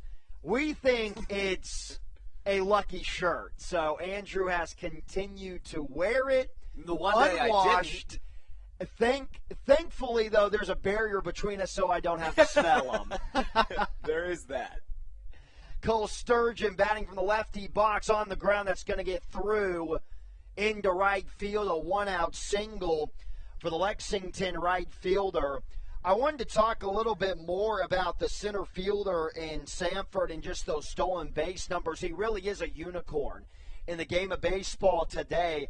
The last guy to have more than 70 stolen bases in a season in Major League Baseball, 2009, Jacoby Ellsbury for the Boston Red Sox. And Sanford, it's not impossible with 2 games left getting 3 more stolen bases to rack it up into the 80 mark. The bizarre thing about it is that, you'd expect somebody at some point in Major League Baseball, despite the power being so emphasized these days, you'd expect somebody to eventually be able to do both, have power and steal bases, which, as you know, Matthew, is my most coveted trait for a hitter. It is. You have been a fan of guys like in that Mike Trout talk, which really, who isn't? 5-tool player, Trout, one of the greatest to ever pick up a baseball bat. And, Sanford going back to potentially having 80 stolen bases. The last time in Major League Baseball that we saw a couple of guys get over the 80 stolen base mark, you'll have to go back to 1988. Vince Coleman of the St. Louis Cardinals with 81. Ricky Henderson with the New York Yankees had 93 that summer. Swing and a miss. Slider got him. One of the best Atlantic Leaguers of all time in Ricky Henderson. 2 strikeouts in this inning now for Adrian Cook. A lot of them coming on that really good curveball. And I keep saying slider. It's because it really does. It does. Most of the time look like a slider. It's got a lot of nice movement from east to west on that righty-righty matchup. Still not out of the water yet. Another dangerous hitter in the name of Jose Briseño with that pink bat. And I love the fact that he's chiming in on Paint the Park Pink Day. He was prepared. Looking at our promotional schedule. He was. We haven't gotten a chance to talk about the unis. I love them. This is the first time I have gotten to see them. Are they new or have... No, they're brand new. They just got in the other day. Now, for you fans that don't know yet, there is still more uniforms to come. Another set of unis will be debuted tomorrow. A little bit of a teaser, and let me tell you, they're pretty. They really are. I mean, they're beautiful. Now, the one thing about Adrian Cook right now is that for a guy making his first start in a couple of weeks and his first start in the Atlantic League, the pitch count's a little higher than you'd want it, and you're going to get that with a high strikeout guy. 53 pitches right now through 2 2/3. I think it's definitely not the end of the world, though. He does have 2 strikes. It's not like he's beginning the 3rd inning with 53, but you're exactly right. You would like to see that pitch count around the 40s and in a perfect world at around, 35. But at 53, I can still see Adrian Cook making it into the 5th inning. Could see maybe 4 2/3 before he gets into Dylan Brammer or Dalton Geeky territory for Stan Clyburn. The 0-2 to Briseño, a big cut, fouled into the Blue Crab dugout. Will do it again. And that's the thing. It's not even like he's doing anything wrong necessarily. He's playing his style of baseball. It's just, in terms of he's doing so well, you want him to stay in the game as long as he can. That would be the reason. The pitch count's a little higher than you'd like. Another 0-2 pitch, lofted out into shallow left field. Matt Hibbert's going to come on, and he collides with Jordan Howard. Does he hang on, though? He does. That will be the 3rd out of the inning, but Jordan Howard is shaken up. And you zoom in on Jordan Howard right now, and you just see the brotherhood that you'll find on this team. Every single Blue Crab either shaken up or running to his rescue. Really just a tight-knit squad, and the last thing you want to see here in this late couple games in October. Last thing you want to see to a guy like Jordan Howard, and I'm honestly not surprised to see him get up from that collision. He is a tough guy. Yeah, he is. So hopefully Jordan Howard will finish the game. The Blue Crabs are already down a middle infielder the rest of the way, at least for tonight, with Michael Baca. We're going to send it to a commercial break. Hopefully we'll give you an update on Jordan Howard when we return. It is another scoreless inning for Adrian Cook. Still zeros on the scoreboard for the Lexington Legends. Heading to the bottom half, Blue Crabs lead 1-0. You're watching Southern Maryland Blue Crab Baseball on the Hometown Real Estate Broadcast Network. This is Coach Doug's, and you're listening to the Hometown Real Estate Broadcast Network. All Pawn is Southern Maryland's premier pawn shop and is the official pawn shop of the Southern Maryland Blue Crabs. Stop by and say hello today. They've been a part of the Southern Maryland community for 18 years. If you need some cash to hold you over, or if you're just doing some spring cleaning and want to clear some stuff out, please bring it by All Pawn and let them make you an offer. If you have broken jewelry,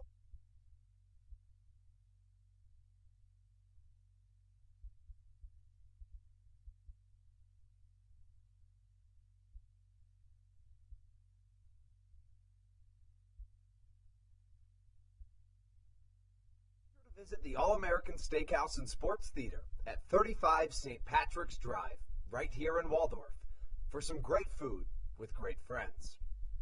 Their steaks are fresh, hand-cut, in-house daily, as well as many other fresh seafood, chicken, and beef options. They offer outdoor and indoor dining, available each and every day, along with the same great menu to go if you would like. Please visit them online at www.theallamericansteakhouse.com. That's www.theallamericansteakhouse.com. You can also visit them on Facebook or Instagram. They have daily specials that you just can't pass up. Thank you, Blue Crabs fans.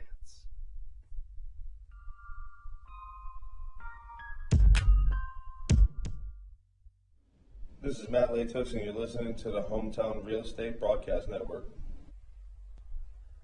Ready to begin the bottom of the third inning, and look who is taking his at-bat. It is Jordan Howard. A very scary collision with Matt Hibbert to end the top half of the third. We were unsure if Jordan Howard was going to stay in the game. This answers the question. And the legend of Jordan Howard continues here today.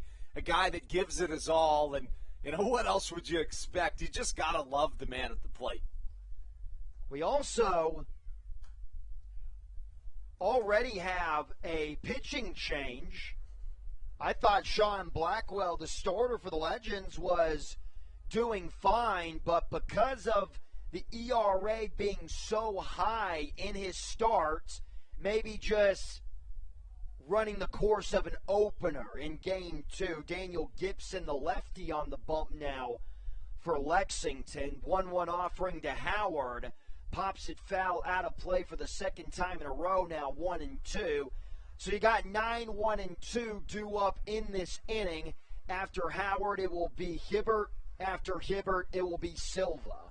And I'm thinking this is a bullpen day move, and I say that because Daniel Gibson is incredible this year. In his last 13 appearances, he's allowed one earned run, a .71 ERA since late August. Swing and a miss, he got him. Tight-breaking slider on the lefty-righty matchup. There's the first out of the bottom of the third inning for Gibson. Gibson does have a 3.82 ERA, and Andrew, you know, you and I really like to, and Brendan as well, look at the ERAs in the Atlantic League and kind of compare them to what they would be if it was, you know, a Major League ERA, but a 3.82 ERA, we're talking around, you know, a 2.5 ERA if it was in the big leagues. Yeah, no question about it.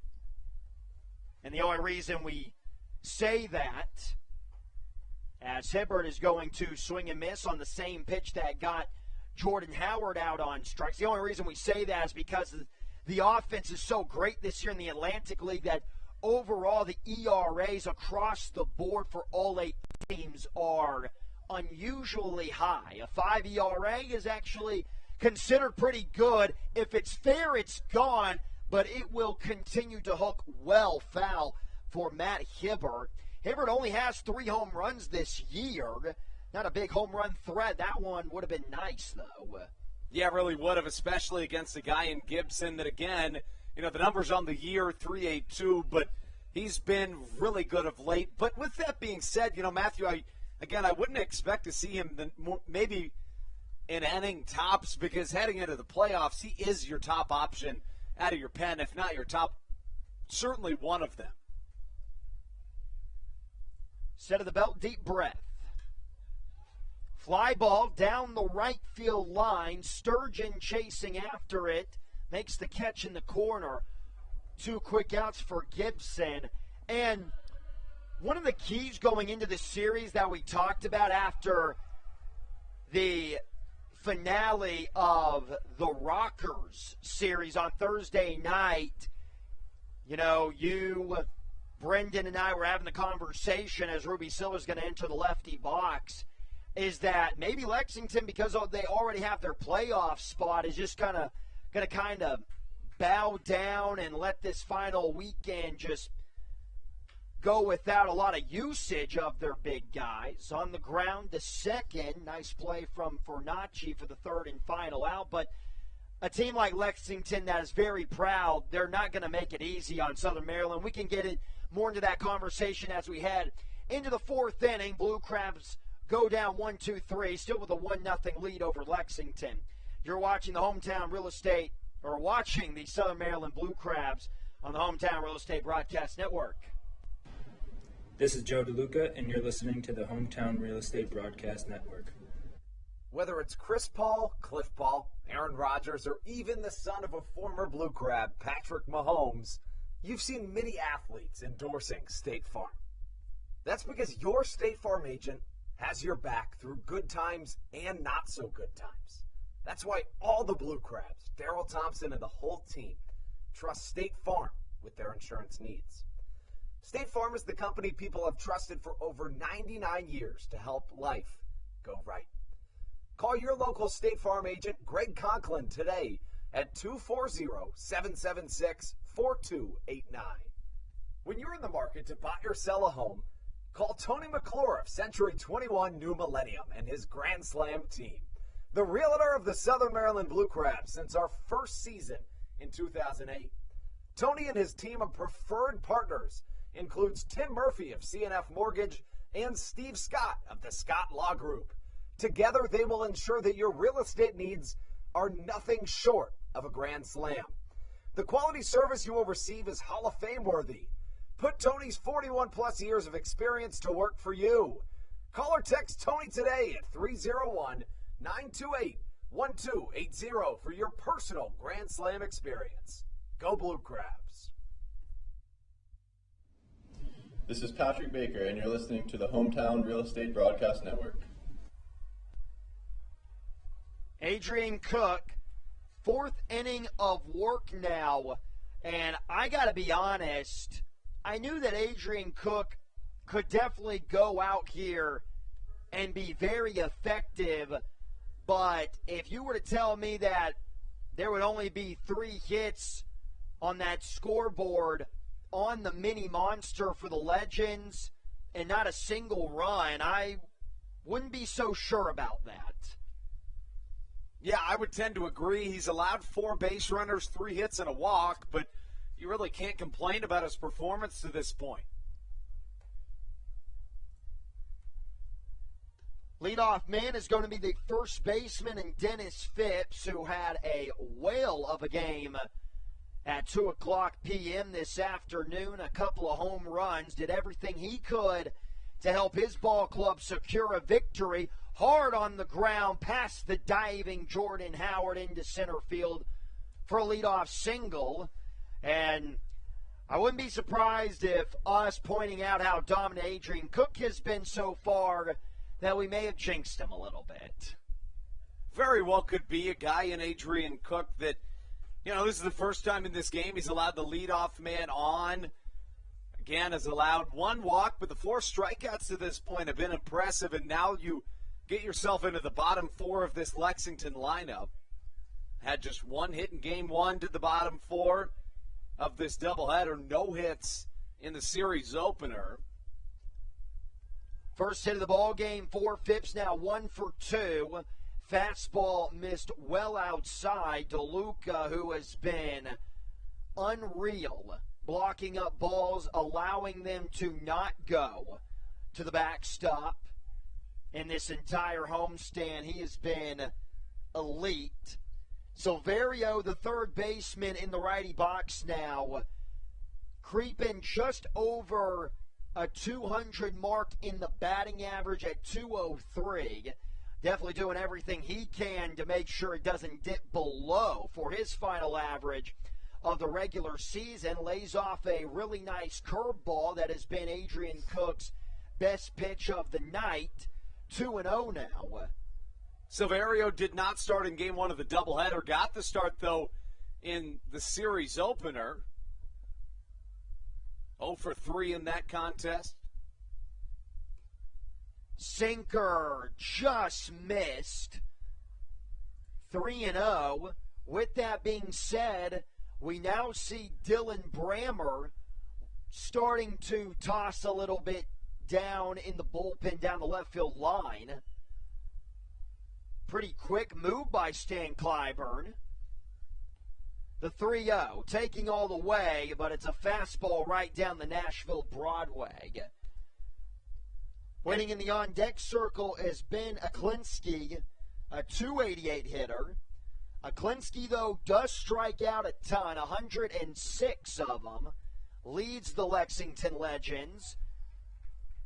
And that pitch for the righty-righty matchup is almost unhittable. You get that sinker kind of two-seam action, arm side tail on the outside part of the plate that 90% of the time it's going to be a ball and then it breaks to catch the corner. That's what happened on that offering to the third baseman. Let's see if he does it again.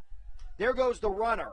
High chopper to Howard. He's not going to have a play at second. Sidearm throw to first to get Silverio. But a really nice idea to run by Phipps as he avoided a 6-4-3 double play. The sinker and the cutter have been the pitch of the last 2 decades. They have single-handedly revived dozens of careers at the major league level. And you look at a guy in Adrian Cook that sits, mid to low 90s with that sinker from the right-hander. That's really almost an unhittable pitch. You mentioned it's a really good point.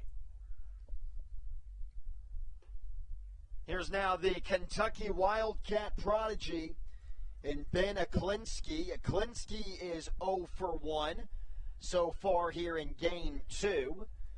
Just got done talking a little bit about how Joe DeLuca has been a brick wall. We've been talking about it the entire homestand, and we've been talking about all the games that he has caught for the Blue Crabs. 114 out of the 119 games, I believe, is what you said to me, Andrew. Just an unreal stat. And I was looking up MLB players that have caught a lot of games. There goes Phipps. Pitches outside, throw down to third, not in time. The ball beat the runner Phipps to the bag, but it was just a little too high as Phipps was able to get that front foot in.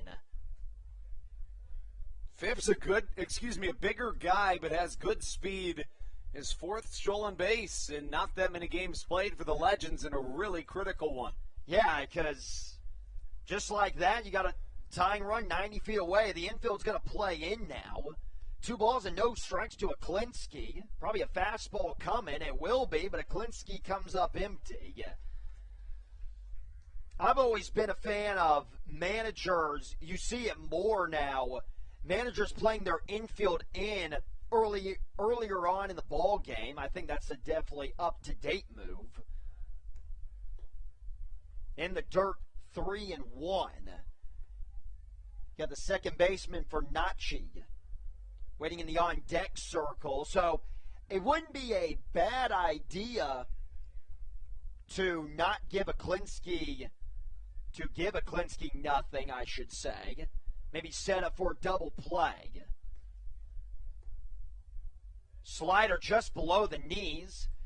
The misses, though, for Adrian Cook, when he has missed most of the time here in this fourth inning, they've been competitive pitches. Just got to give credit where credit is due. The Legends are putting up some pretty good ABs, and you would expect that a little better in the second time around through the lineup. You're exactly right. You're talking about a curveball right there that's really well placed, good movement on it, especially on a 3-1 count. And to your point about walking him, I would really agree. You're getting away from Ben Aklinski, who is a real good power hitter, and moving to Chris Fornacci, who, although he's singled in this game, hits at a 234 clip this season. You go from 288 to 234, almost. That's about a 50-point drop-off in the averages. And you do see now the middle infielders in Jordan Howard and Tucker Nathans in that double play depth. Even Josh McAdams is playing behind the third base bag. But Adrian Cook, even though the stuff has been good, he's starting to fall behind a lot of batters here in this fourth, which kind of gives me the telling of, even if he, kind of gets out of this jam, that we'll definitely see Brammer in the fifth inning if Cook is able to get out of this fourth. Big swing and a miss. Fornacci was going for the downs, trying to give his team a 3-1 lead. You mentioned falling behind in counts. Again, the pitch count getting a little higher. That was number 72 of the game for the right-hander.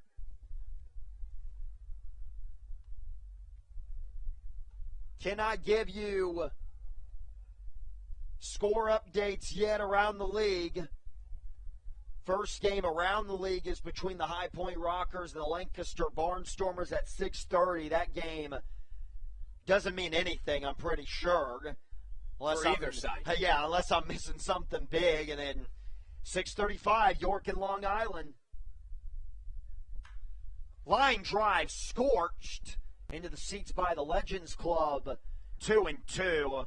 How about that fan over there? Trying to grab that one. That was a hot shot, Matthew. Tried to make an Odell catch, I believe. You got it.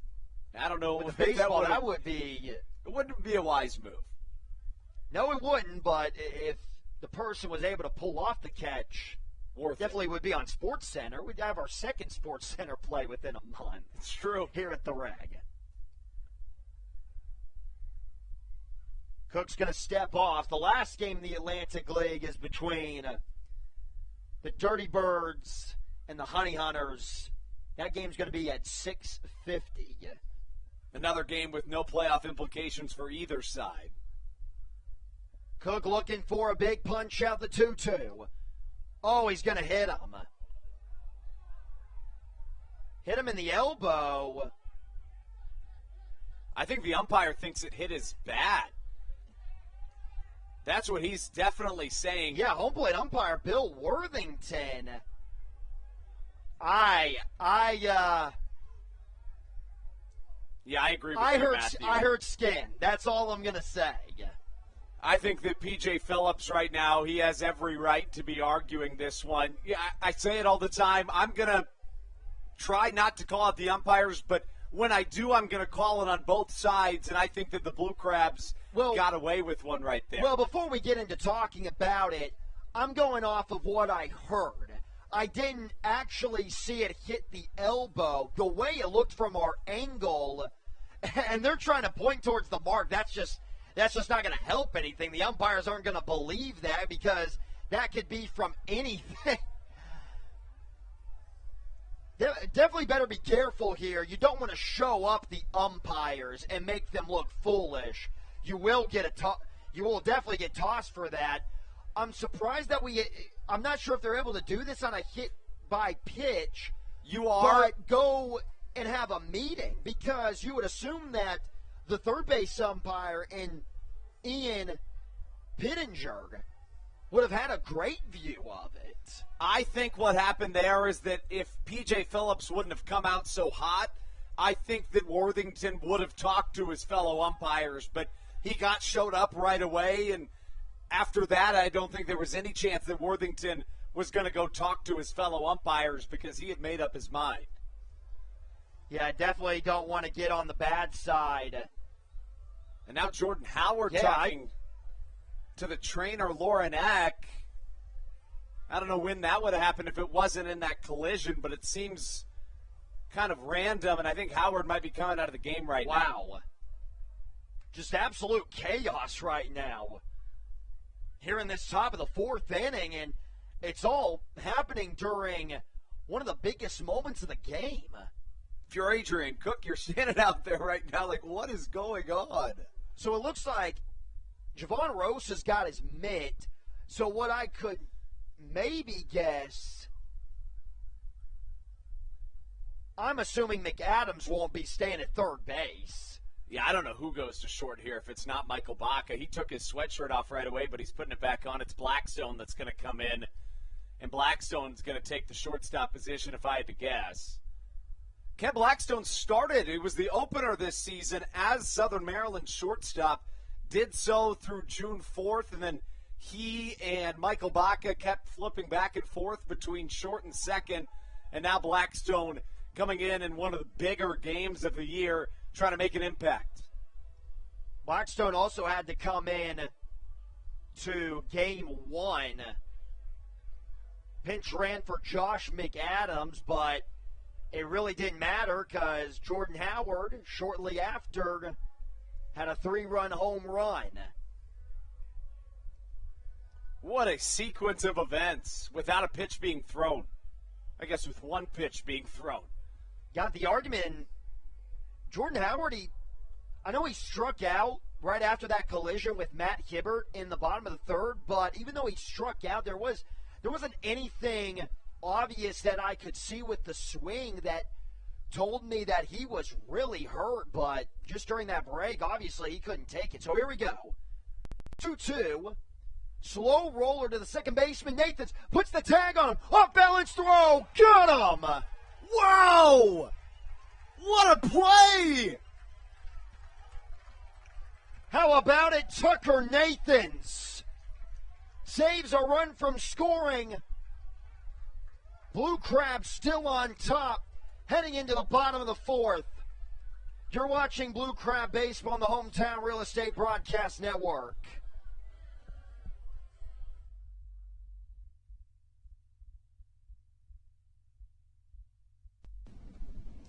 This is Patrick Baker, and you're listening to the Hometown Real Estate Broadcast Network. Hey, Blue Crabs fans, make sure to visit the All-American Steakhouse and Sports Theater at 35 St. Patrick's Drive, right here in Waldorf, for some great food with great friends. Their steaks are fresh, hand-cut, in-house daily, as well as many other fresh seafood, chicken, and beef options. They offer outdoor and indoor dining, available each and every day, along with the same great menu to go if you would like. Please visit them online at www.theallamericansteakhouse.com. That's www.theallamericansteakhouse.com. You can also visit them on Facebook or Instagram. They have daily specials that you just can't pass up. Thank you, Blue Crabs fans. When you need a win on the road, don't get left stranded. Make AAA part of your roster, and you'll always have someone on deck ready to get you home. AAA also offers car care, insurance, and travel services, and has stores conveniently located for Blue Crabs fans in Brandywine, Crofton, and Alexandria.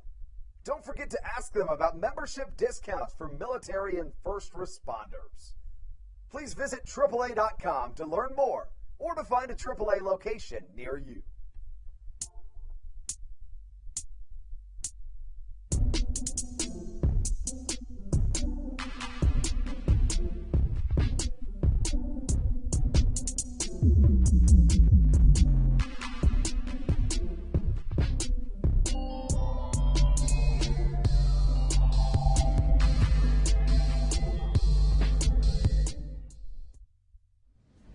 This is Dalton Geeky, and you're listening to Hometown Real Estate Broadcast Network. What a day this has been for the Southern Maryland Blue Crabs. A lot of magic in the special month, especially for baseball in October. Game 1 of the doubleheader, you had the 3-run game-winning home run by Jordan Howard in the bottom of the 6th. And then if you were still with us in the top half of the 4th inning, runners on the corners, and Tucker Nathans performs an outstanding inning-ending double play by himself. Zach Collier's going to lead off the bottom half. He takes a slow-moving changeup for strike 1 right down the middle. Another new pitcher out of the bullpen for Lexington. It's going to be the righty standing at 6'3" and Derek Self. Fastball outside, even now at 1-1. Isn't it crazy to think only 4 batters came to the plate in that last half inning? It felt like 20 batters came up, but a lot of it had to do with all the controversy. Self has been a really good option for the Lexington Legends this season. He finds himself as a 9th-year pro, spent 3 seasons at the AAA level with the Washington Nationals organization, make that 4 seasons. This is first year in Indy ball, a 3.07 ERA. Highest he made it with the Fresno Grizzlies. But going back to that controversy in the top of the 4th, if you weren't with us, Chris Fernacci batting in the righty box, runners on the corners. It looks like he got hit. Home plate umpire Bill Worthington said he did not. And then Fernacci proceeds to ground into that double play. Big rip, deep center field. Back goes Sanford at the track on the run. He makes the grab. Here's the thing, Matthew. 2 people in the Atlantic League are making that play. One of them is Darian Sanford, the guy that caught the ball. The other is the one that hit the ball, and Zach Collier. Game recognized game. Here's now Jovan Rosa. A little bit of a hit streak going for him. Had a double off the mini monster in his previous AB just over the outstretched glove of Courtney Hawkins. Had a little bit of a bobble, almost came up with it. Going the opposite way, but it's going to go foul. Jordan Howard is out of the ball game. That is 2 shortstops down for at least the rest of the night for the Blue Crabs. Michael Baca was a late scratch in Game 1, and Howard had a collision earlier on in the contest with Matt Hibbert. Shallow fly ball and just some miscommunication there caused the collision. But Howard tried to stay into the game, and then something just continued to get worse, I have to imagine, in that 4th inning. 1-1 to Rosa. Line drive center field. Make that a 2-hit game. He's 3 for 3 in today's pair of games, and he's also walked. Rosa getting hot at the exact right time. We have seen Jovan Rosa when he is scorching hot, and it is a lot of guys that are on the bump. They do not want to be facing Jovan Rosa when he is at his best. Was the best offensive player for the Blue Crabs to begin the month of September.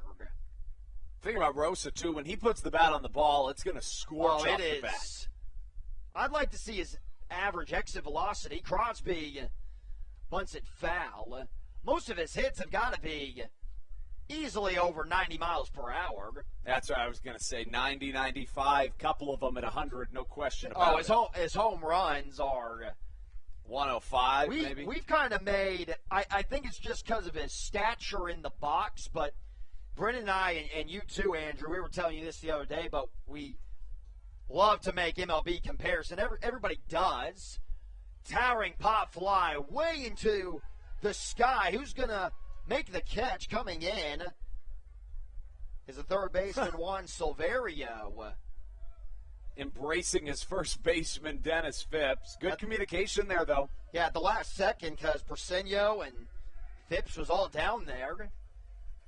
But with that comparison with Jovan Rosa, we have kind of talked about Miguel Sano Because, Miguel Sano, a guy who every time he makes contact, it feels like it's going, 90, 100 miles per hour off the bat, a home run, and just that big swinging righty in the box, that intimidating body. I think it fits Rosa well. I want to give a shout-out to a former Blue Crabs employee, somebody that does an incredible job at really everything he does, and he's been covering the Blue Crabs a lot this week. Josh Owens, just a good guy that does a lot of great things for this organization, even in his post-Blue Crabs tenure. 1 ball and no strikes to the new guy in Nathan's. Pops it foul out of play. And, yeah, there is a lot of great talent that not only from the player side that has come through Southern Maryland, but the front office staff side. That's one thing that I definitely noticed. Brendan and I noticed when we got to Waldorf, Maryland so late in the season. 1 ball, 1 strike. Another high pop-up. This one's going to the outfield, though. Courtney Hawkins calling off Sanford to make the catch for the final out of the 4th, heading into the 5th, heading into the last third, because this is a 7-inning game. It's a tight one. Blue Crabs lead 1-0. Let's see if we get Adrian Cook. I have a feeling we'll see Dylan Brammer. We'll let you know when we return on the Hometown Real Estate Broadcast Network. Hey, Blue Crabs fans, make sure to visit the All-American Steakhouse and Sports Theater at 35 St. Patrick's Drive, right here in Waldorf, for some great food with great friends. Their steaks are fresh, hand-cut, in-house daily, as well as many other fresh seafood, chicken, and beef options. They offer outdoor and indoor dining, available each and every day, along with the same great menu to go if you would like. Please visit them online at www.theallamericansteakhouse.com. That's www.theallamericansteakhouse.com. You can also visit them on Facebook or Instagram. They have daily specials that you just can't pass up. Thank you, Blue Crabs fans. All Pawn is Southern Maryland's premier pawn shop and is the official pawn shop of the Southern Maryland Blue Crabs. Stop by and say hello today. They've been a part of the Southern Maryland community for 18 years. If you need some cash to hold you over, or if you're just doing some spring cleaning and want to clear some stuff out, please bring it by All Pawn and let them make you an offer. If you have broken jewelry or some that you just don't want anymore, please bring it by and they'll pay you more than anyone in the Tri-County area. They're located on 301 in White Plains, just south of DeMar Road. Go Blue Crabs!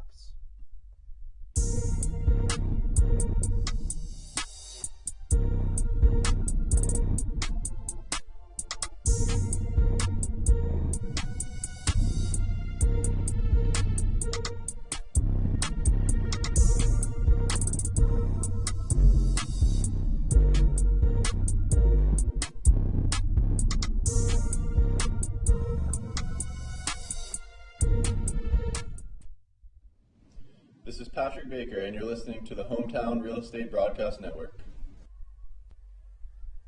Here we go. Really interesting move by Stan Clyburn to begin the 5th inning. Adrian Cook is still out on the bump for the Blue Crabs.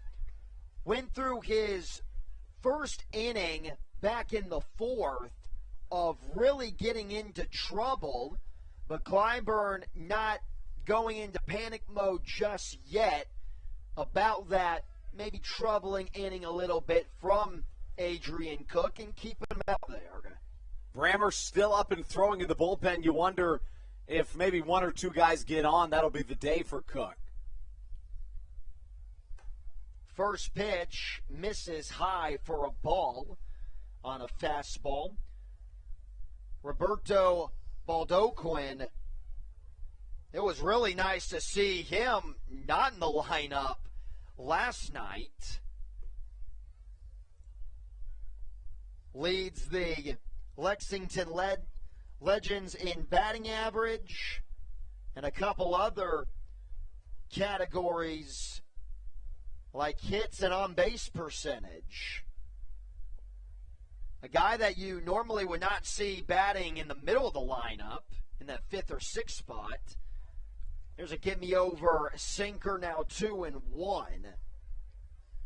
And Dylan Brammer has been warming up since last inning, so I would assume any mistake by Adrian Cook, you're immediately going to Brammer. Slider low, 3-1. Plus his pitch count coming into this 5th inning is at 75, and we do know, Andrew, that Stan Kleinberg does love to push his guys. He does. I mean, more than anybody maybe in pro ball, he'll let his guys go deeper into games. There's ball 4. The infielders are starting to move in. Here comes out Clyburn. That's going to be it for Adrian Cook.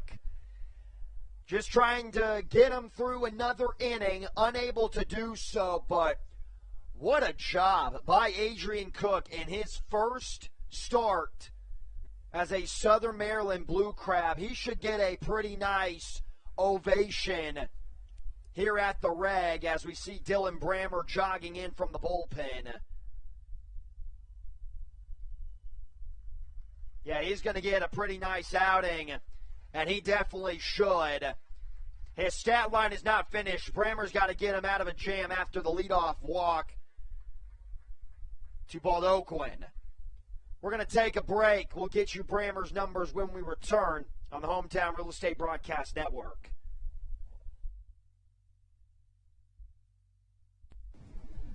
This is Andrew Riceno, and you are listening to the Hometown Real Estate Broadcast Network.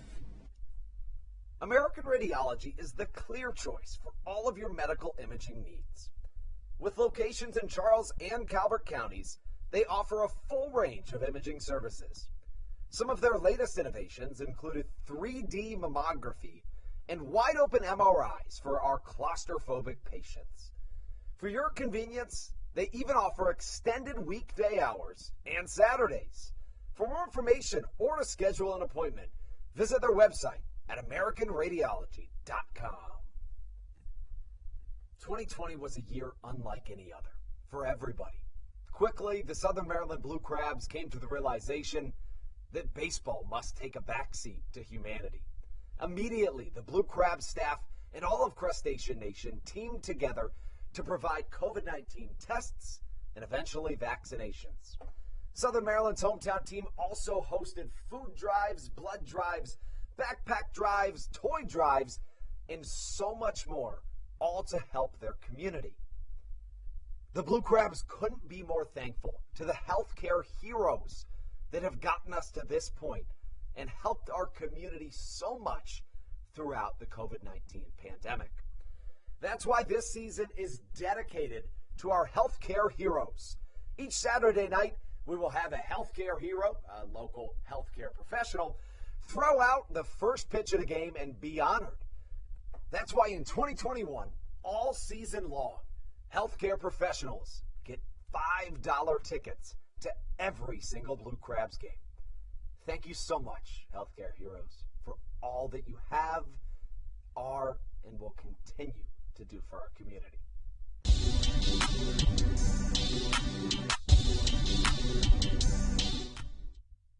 This is Coach Doug's, and you're listening to the Hometown Real Estate Broadcast Network.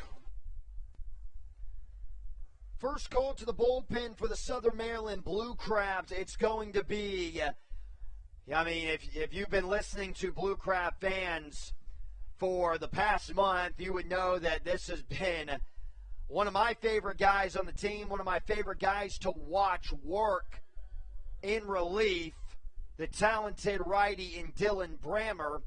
He comes on after a leadoff walk to Roberto Baldoquin by Adrian Cook. 4 shutout innings, 4+ innings, but he's still responsible for the runner at first because of the walk.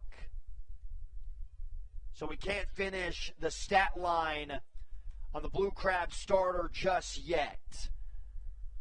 back to the leadoff spot as well. And maybe that's another reason why Stan Kleinberg wanted Adrian Cook to go back out there, is because he knew that he was facing off against the 9-hole man. Showing bunt, pulling it back is Sanford, but it's called strike one. Dylan Brammer, a 2.25 ERA on the season. The right-hander allowed 2 runs in his first outing as a Blue Crab, but then 2 hits in 8 innings, no runs. His last time out gave up 1 run, 2 hits in 2 innings. The right-hander has struck out 13 batters in 12 innings of work. Sanford 0 for 2 tonight. Gets it down the third base line. McAdams has a play at second. They get over to first, not in time. Too much speed for Sanford, but McAdams, really nice job. I know we've seen Sanford try to lay down the bunt still in the entirety of this series with McAdams in on the grass, but I don't understand the bunt there, at least down the third base side.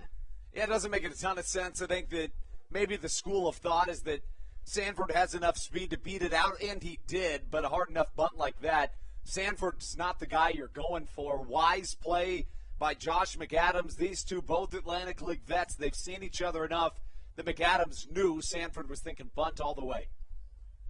That's the thing is, yeah, Sanford has the speed to beat it out down the first base line, but you're basically giving up the lead runner.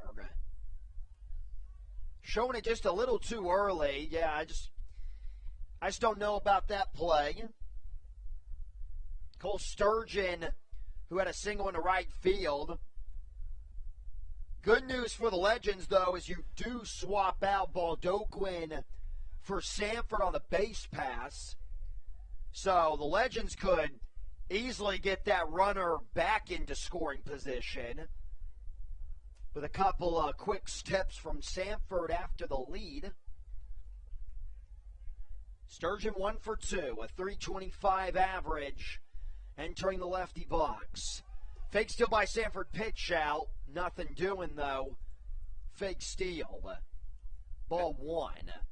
And that's what Darian Sanford does for you, even though he's just standing on first. I mean, all eyes on Darian Sanford. He does represent the tying run here in a low-scoring affair here in this Atlantic League. 8 combined hits, and we're into the 5th inning, just 1 run scored.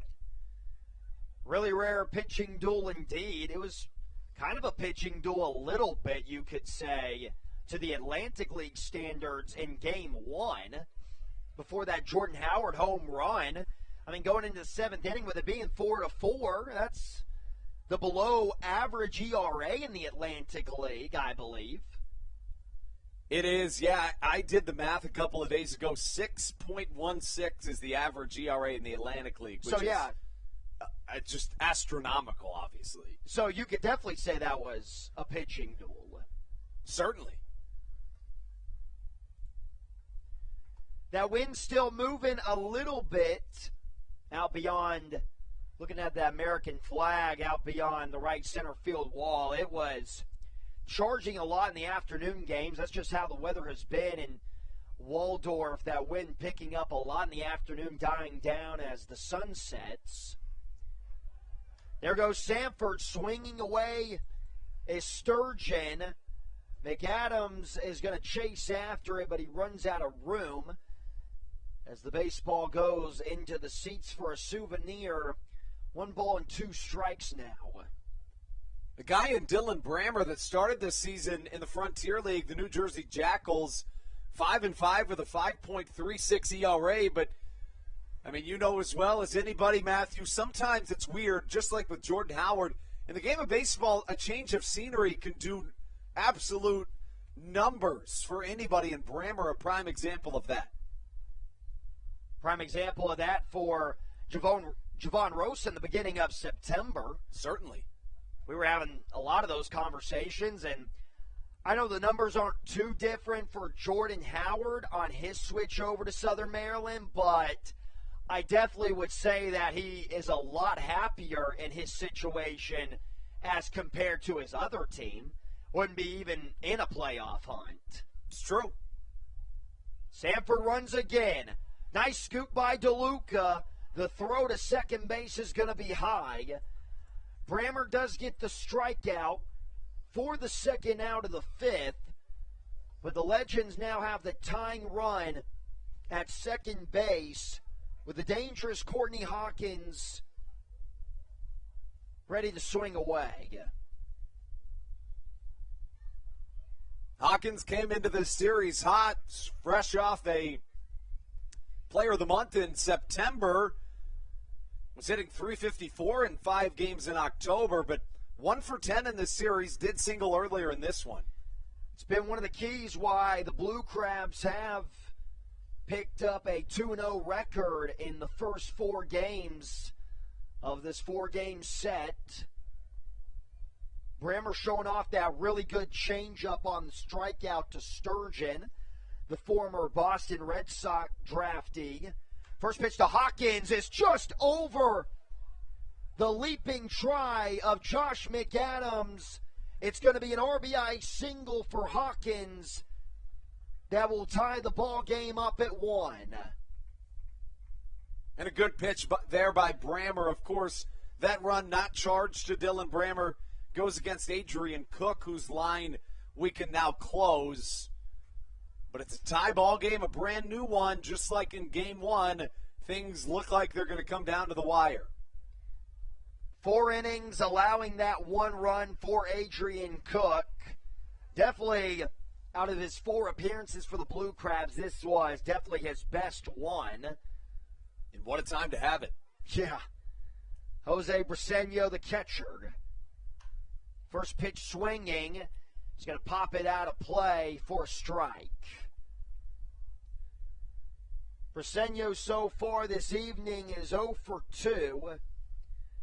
I would say they've done a pretty nice job on Briseño for most part in this series, even though he had the big home run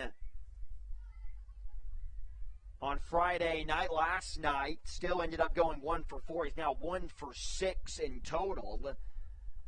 Does have a strikeout by Adrian Cook. Another foul ball, 0-2. And believe it or not, it's Kyle Murphy warming up in the bullpen for the Blue Crabs. The right-hander has been a starter since joining Southern Maryland. Joining the bullpen today. All hands on deck, and we'd really like to see Kyle Murphy out of the bullpen. He has been one of the best guys in the pitching staff for Stan Clyburn. 0-2 from Brammer is a slider. Good take there by Briseño.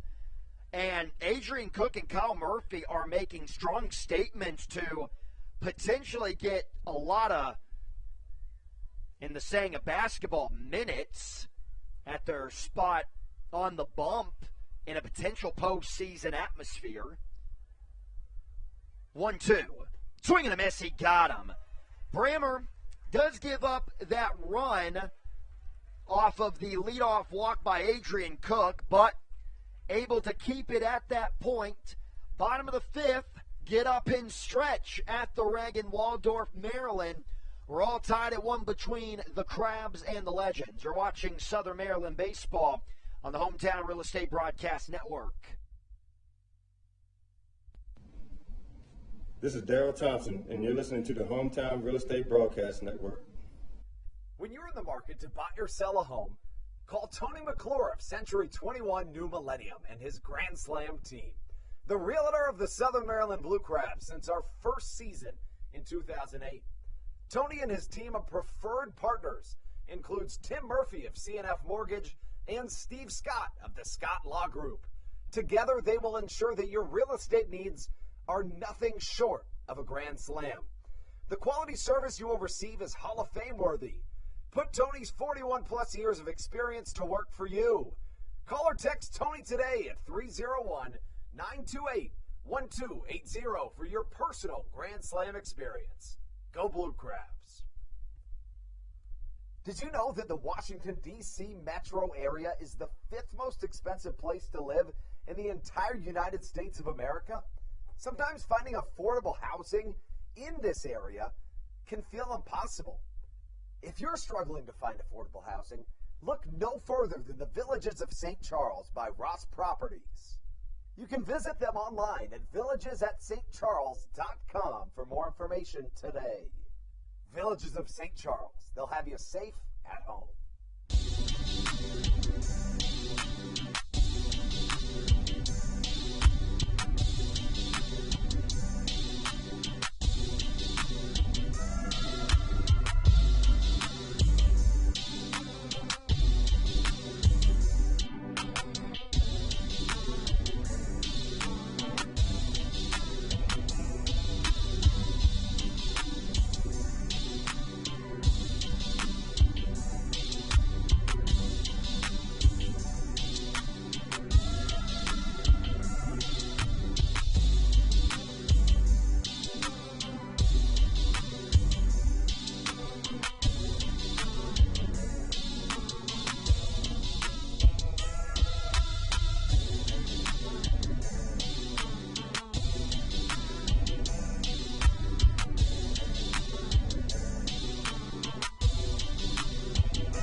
This is Joe DeLuca, and you're listening to the Hometown Real Estate Broadcast Network.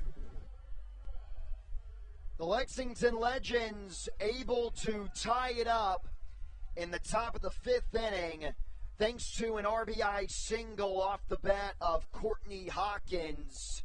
So it's 1-1, has been everything that you could ask for in a game this close to the postseason.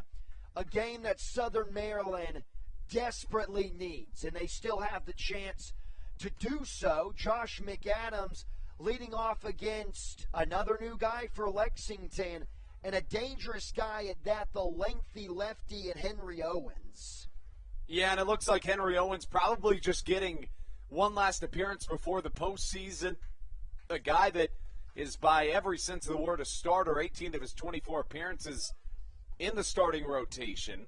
The left-hander leads the Atlantic League in strikeouts with 112 in 91 innings, but the walks up there too. A 1.98 whip for Henry Owens, finds himself 97 walks deep into this season. 112 strikeouts, leads the Atlantic League. Owens also a Boston Red Sox prodigy. I remember watching this guy's MLB debut, and off the top of my head, I believe it was at Yankee Stadium in 2015. With Henry Owens, the stuff that he's going to bring, the fastball, high 80s, low 90s. Got some pretty good off-speed stuff. Just kind of your stereotypical lefty with the off-speed stuff. In trouble early, 3 balls and a strike to McAdams. There's ball 4. You mentioned the walk numbers. Leadoff walk there to bring up DeLuca. And that's kind of the thing about this, is that for P.J. Phillips and the Lexington Legends, you know, you'd like to win this game, but it's more about strategy and getting your guys one last appearance before the postseason. So more than anything, for, you know, P.J. Phillips, he's just looking to get his guys going. Owens went 4-4 with Boston in 2015 with a 4.57 ERA and 11 starts. Followed it up by going 0-2 with a 6.95 ERA in 2016. Started 5 games for the Sox that season. Red Sox ended up making the postseason that year. Owens, as DeLuca's going to get it down the first base line. It's hugging the line. Oh, is it going to stay fair? It will. Oh, you got to be kidding me. Wow. What an electric bunt. Probably the most electric bunt that you're going to see this season, Matthew. What a play here in Southern Maryland. And your Blue Crabs are back in business in a tie ball game. We've already seen Joe DeLuca put down some pretty remarkable bunts, but not like that. And I think it honestly would have been, it obviously would have been better if Owens would have just picked it up and placed the tag on DeLuca. I'm thinking you're going to see another bunt here. I think you have to, with Kent Blackstone in the box and the leadoff man and Matt Hibbert, who's been swinging a hot bat as of late, on deck. Corners are in. Blackstone shows it, pulls it back. Throw down to second's going to get away and go into center field. Everybody's safe. DeLuca moves up into second. McAdams 90 feet away from scoring. A critical mistake made here. And if you're the Lexington Legends, you're a little concerned, as you could say the same as a Blue Crabs fan. Now Josh McAdams getting tended to by the athletic trainer. The bench is getting shallow right here. If you're Southern Maryland, really the last thing you want to see from your most powerful bat. First thing that I'm thinking of, the first thing that everyone thinks of on an injury around the base pass after a slide is the fingers. Are they jammed? Is something broken? And look at this. Josh McAdams is going straight to the dugout. Wow. I mean, that was quick. So it looks like Michael Baca's having to come in for him. It looks that way. Really the last thing you want to see as a Blue Crabs fan. Now Jordan Howard has been injured and taken out of this game. Same goes for Josh McAdams. Honestly, Southern Maryland probably cannot wait for this ball game to end so they can get out of here in one piece. David Harris also injured a little more in this series. Haven't seen him since. 3 key parts to this Blue Crab team. Well, now because of the throwing error by Briseño that Aklinski, the shortstop, could not handle on the scoop, Blackstone doesn't have to rely on bunting the baseball anymore. He can swing away and possibly be the hero when it's all said and done. Counts at 1-0. Now 1-1. A lot of cut action, too, on that heater from Henry Owens. Basically a cutter. Kent Blackstone, a .221 hitter on the season. 0 for his last 11 at the plate, but what a time it would be to break through. Infield playing in. Nice cut by Blackstone, but now 1-2. Fouls it back into the backstop net. Last thing that you can do here if you're Owens is walk the bases loaded. Again with the really good Hibbert walking around behind home plate area. Briseño puts down the numbers. Another big swing by Blackstone. Blackstone, a guy that has home run power at 116 games in 2019. He hit 4 home runs, but here in 2021, in the first 6 games of the season, he hit a trio of blasts. Also a grand slam under his belt this season for the left-handed hitting middle infielder. Definitely a tougher matchup for Blackstone, having to face a lefty. 1-2 again. Got him looking, strike 3. Couldn't have put it in a better spot, a pitcher's pitch. A big out number 1.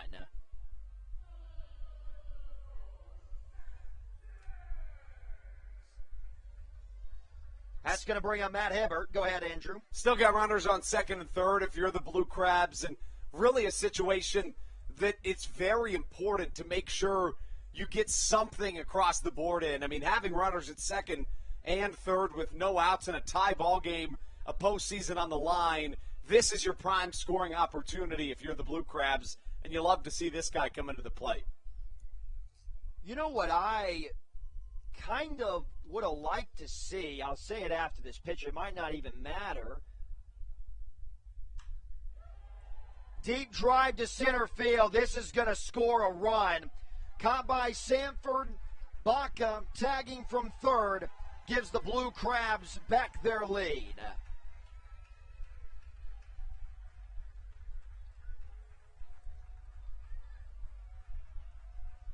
That's just good baseball right there. It really is. I mean, you talk about needing to get something across the board. It's exactly what happens if you're a Blue Crabs team that sees your cleanup man come through big. Needing some insurance now. Another lefty-lefty battle, this time between Owens and Ruby Silva. DeLuca tagged from second, so he's 90 feet away. The shift is on for Silva. High and outside for a strike. I have to imagine because Silva stands so far away from home plate that it's going to be a little bit more challenging when he is facing a lefty. I would agree. Instead, when a lefty places on the outside part of the plate. Swing and a miss, 1-1.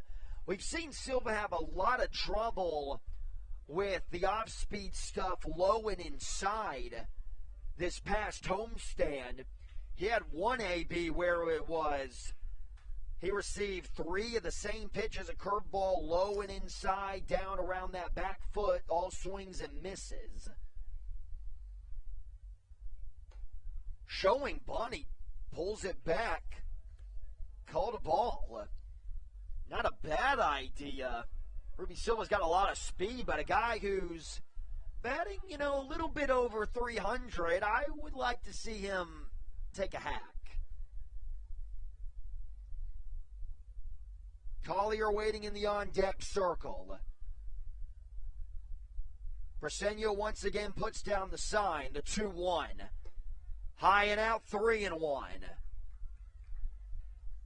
You're talking a guy in Henry Owens that hitters this season hit .625 against him when he has a 3-1 count against. 7 home runs hit against him this season with a 3-1 count. 7. 3-1. High fly ball, left center field, playable, and making the play is Courtney Hawkins for the final out of the 5th. Blue Crabs, though, take their lead back on a sacrifice fly from Matt Hibbert. 2-1 our score. Southern Maryland on top going into the 6th. You're watching Blue Crab Baseball on the Hometown Real Estate Broadcast Network. This is Andrew Briseño, and you are listening to the Hometown Real Estate Broadcast Network. American Radiology is the clear choice for all of your medical imaging.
Pandemic.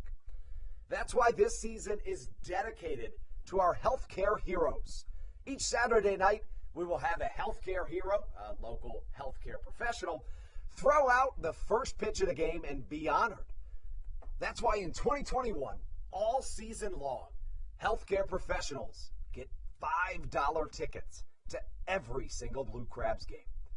Thank you so much, healthcare heroes, for all that you have, are, and will continue to do for our community.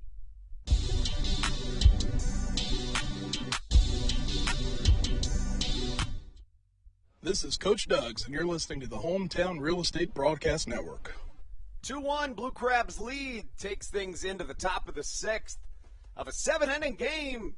Back end of a doubleheader here in Southern Maryland. Dylan Brammer back out for his second inning of work. The right-hander comes up to face the 5, 6, 7 of this Lexington order. First pitch swinging, goes right at the new man in the field, and Michael Baca, who fires across the infield for out number 1. Yeah, because of the new injury to Josh McAdams on the infield, you got Tucker Nathans at third, Michael Baca at short, Kent Blackstone at second. When, from our angle, Kent Black, I've watched the team enough now that I know the difference, but with being the first game, Michael Baca and Kent Blackstone almost look like twins. They do, and for a heavy majority of the season, that's exactly what this Blue Crabs infield looked like. I mean, actually, for the first 80 games of the season, I'd say 78 out of those games, this was the starting infield, these 4 that you see right now. So they definitely have some chemistry out there. No balls and a strike. The man up to the plate is Juan Silverio. And Blackstone, a good player. He's going to have a really big role the rest of the way if the Blue Crabs are going to make it in the postseason off the bench. It's just hard to consistently keep you in the lineup when the Blue Crabs go and get a guy like Ruby Silva. It's true. 0-2. Another one right at Baca. The new man getting targeted. Quick throw across the infield. Good. And Michael Baca, after not starting game 1 or 2, comes in due to an injury and makes 2 critical plays, almost like a new cornerback coming into a football game, and Tom Brady throws it at him the first couple times. Great defensive plays from Michael Baca. That's what the Blue Crabs have been missing the entire day, just that smooth, slick glove of Michael Baca. Really glad that Dylan Brammer is out here in the 6th inning. Haven't caught the chance to talk about it. We saw Kyle Murphy was warming up. I thought that Stan was going to go to the big righty. Out of play over our heads. No, I agree. Kyle Murphy was warming up for some time in the Blue Crabs bullpen. And I have a feeling that I see Dalton Geeky kind of standing up near the bullpen. Wouldn't be surprised if Stan goes to Geeky for the save in the 7th. Here comes Brammer on the 0-1. Again over our heads in the bayonet press box. 0-2. Just throwing strikes. He gets the 2 quick ground outs, and now he's 1 strike away from getting quickly back into that dugout. And that's the perfect scenario that you want after taking the lead back in the bottom half of the 5th. The defensive changes Blackstone to second, Baca to short, and then Tucker Nathans takes up third base. No balls, 2 strikes to Ben Aklinski. Aklinski, the shortstop today, 0 for 1 with a walk drawn. That was in his most recent plate appearance. Brammer's got his sign, the 0-2 incoming. Change up, swing and a miss. Check swing, he went around. Bare hand tag from Joe DeLuca. And Dylan Brammer with a single-digit inning in terms of a pitch count. We're through 5.5 here in Southern Maryland. Dylan Brammer doing his thing out on the mound. When we return, the Blue Crabs try to get an insurance run across, and it'll come through Zach Collier, a pinch hitter, and then Alex Crosby, right here on your home for Blue Crabs baseball, the Hometown Real Estate Broadcast Network. This is Matt Latos, and you're listening to the Hometown Real Estate Broadcast Network. Dyson Building Center is one of the oldest family-owned and operated hardware, lumber, and building supply stores in Southern Maryland. They are located in St. Mary's County on Route 5 in Great Mills. Dyson's has an expansive and diverse inventory to help you with all of your home improvement and project needs. Whether you're new to the world of DIY, a tried and true DIY professional, or somewhere in between, the friendly and experienced staff at Dyson Building Center is ready and willing to help you today. In February of 2020, Regency Furniture Stadium and the Southern Maryland Blue Crabs were given what we view as an honor, being named the 4th mass vaccination site in the state of Maryland. Here's a message from Regency Furniture about the honor that it has been and still is to be one of Maryland's mass vaccination sites, getting our community back to safety.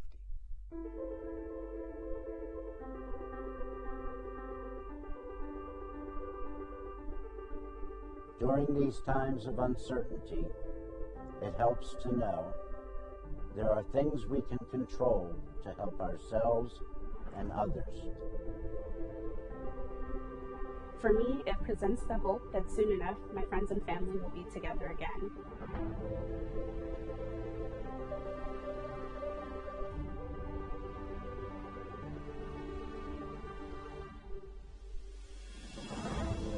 I just want to take this moment to thank the Maryland National Guard for their support in helping to facilitate and manage the vaccinations here at the Regency Furniture Stadium. We just think it's so important for everyone to do their part, and we're just grateful for their support. Thank you for some of your support, and we're just honored to be a part of the vaccination effort out here and to serve the community.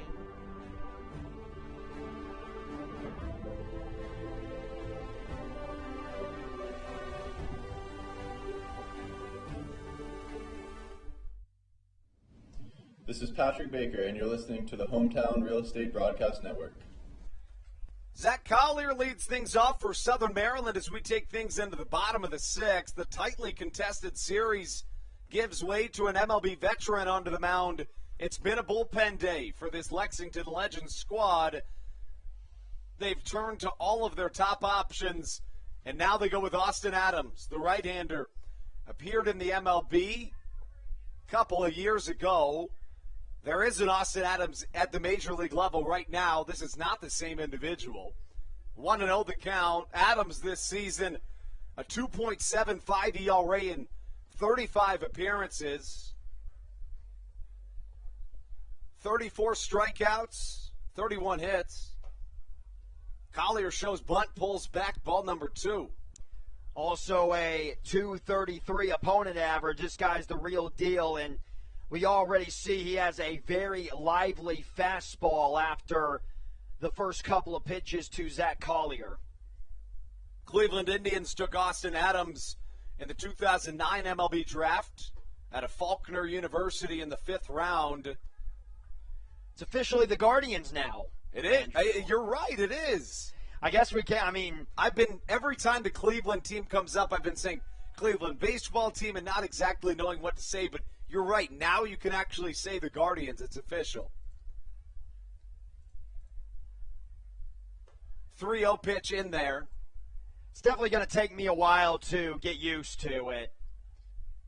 Certainly going to take Brendan a while. Oh, yeah. Brendan Casera, a member of this broadcast team, a big Cleveland fan. 3-1. Adams on his way home. Collier laces a fastball down the right field line, but it's just a touch foul, and the count full at 3-2. You just cannot throw fastballs by Zach Collier. He's got too quick of a bat. The best way to pitch to him is those backdoor curveballs and sliders, change-ups dropping off the table low below the knees. If you try to blow a fastball, right down the middle, high or inside, it's not going to end well for you out on the bump. Austin Adams pitched in parts of 4 seasons at the MLB level with Cleveland as Zach Collier watches strike number 3 going down for out number 1. Was with Cleveland in 2014, 15, and 16, compiling 53 appearances and a 6.29 ERA. Then in 2019, he began the season with the Twins before making a few appearances with the Detroit Tigers in that 2019 season. Going with a couple of MLB veterans and their top arms out of the pen is this Lexington squad. Adams will now face off against the pinch-hitting Cesar Trejo. Got to see Trejo in Game 1 in this same situation as a pinch hitter. Ended up grounding out to the second baseman. So for the Blue Crabs, just one individual remaining on the bench offensively. It'd be Bronson Butcher. Curveball downstairs, swung on and missed. Trejo's just looked a little bit off ever since returning from injury. And I know it obviously takes a little bit to get back into form, but this is a guy who could definitely start for the Blue Crabs and is sometimes he looks like a 300 hitter. And that's not an overstatement. Yeah, through his first 30 games in Southern Maryland, he hit about 310. A ball and 2 strikes the count. Very calm demeanor at the plate. Had a clutch 2-run home run about a month ago in a critical Blue Crabs game that got them over the hump. The 1-2. Swing, foul over our head in the bayonet press box. Just under that fastball. Maybe a tick behind it, but you got to love the swing.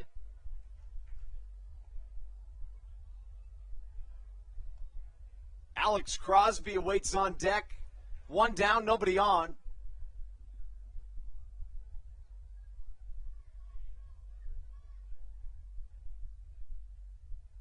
Awaiting on the pitch. Trejo just gets a piece of it off the glove of Trejo. I beg your pardon, of Briseño. And you also like to see these really long ABs, these at-bats that have a lot of foul balls, and even if Trejo is unable to come up with a hit, just making all that contact and seeing more pitches in an AB is just eventually you're going to have your timing a little better the next time around. The 1-2 once more. Trejo swings and misses on a curveball offered from Austin Adams. 2 away, and here comes Alex Crosby. That's now 2 strikeouts on the curveball in this inning. So if you're Alex Crosby, the formula for Adams and his success in the bottom of the 6 has been early on with the heater, end it with a curveball.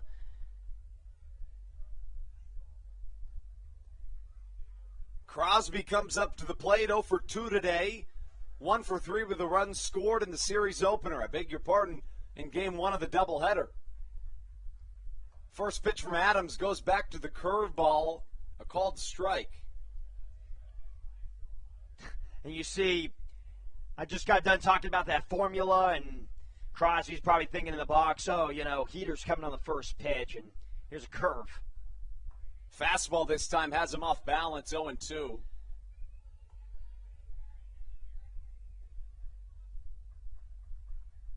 Looks like Geeky's going in the 7th. Save situation for the right-hander. One of the biggest of the year. The 0-2. Just getting a piece of it. Bouncing down to that Roy Rogers backstop padding.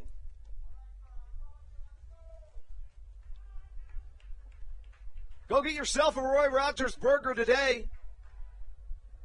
A fan favorite here in Southern Maryland. Best burger you can find south of the District of Columbia. The Let's Go Crabs chants roaring through this stadium here on a Saturday evening. Adams with the 0-2. Chopper to the right side, foul. I like the idea of Geeky coming in for the 7th. Would not hate it, though, to see Brammer go back out there. I agree. He's been great. You really can't go wrong either way. I wouldn't necessarily be shocked to see Brammer maybe at least try to come out for this next game. 1-2 now as this one misses. You might see Stan Clyburn do with Brammer what he did with Adrian Cook in the 5th inning, give him the first batter, and if things go wrong, then go to Geeky. But I think in the 7th, you don't have time for that. You're right, especially in a 1-run game. Crosby staying alive. If you're going with Brammer to begin the 7th, you you ride and die with Dylan Bramberg. You're right, and that's a guy I would ride or die with, but I'm fine with Geeky, too. I think he's just as solid of an option. And that's a T-shirt that needs to be made immediately. What's that, ride or die with Dylan Bramberg? Ride and die with Dylan Bramberg. I'd wear it. I'd wear it every day. I know you would. The 1-2. Crosby, after a long fought at bat, singles through the right side of the infield. Southern Maryland's offense sparking once more as Tucker Nathans comes up to the plate with 2 away. Huge hit for Crosby. Now you got Tucker Nathans. We all know how big of pop that Tucker Nathans has in that stick. Can easily hit one out for a 2-run home run. And it's kind of the same situation that we saw in Game 1. Very close, and then a home run gave enough insurance for it to be a smooth sailing last inning. We've seen Nathans come through with big-time offense in his short stint here in Southern Maryland to count 1-0. Oh, he's been great, and Stan has used him a lot in a starter's role when you really look at the lineups and the numbers, and he just fits in. And we had a feeling that he would, being a former Blue Crab a couple of years back. A guy that's found really nice success, the 1-0. Upstairs, the last time the Blue Crabs made the playoffs, they added Nathans to the roster with about 3 weeks left in the season and looking to do so again. Have the chance here again with Nathans joining the team late to have him be a big impact guy. He definitely seemed pretty excited. I remember the first day that he got here, and you could definitely tell he was ready to get started. Which, that's been the story with all the newcomers. Who wouldn't want to join a team in a playoff push? They've all made really incredible impacts in unique ways. 2-1. Nathans was trying to send it all the way to D.C. on that swing. Unable to do so. Still has 2 more chances, though.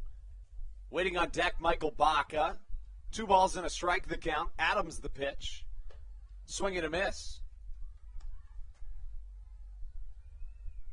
Tucker Nathans was traded from the New York Boulders upon the conclusion of their season for a player to be named later on September the 16th.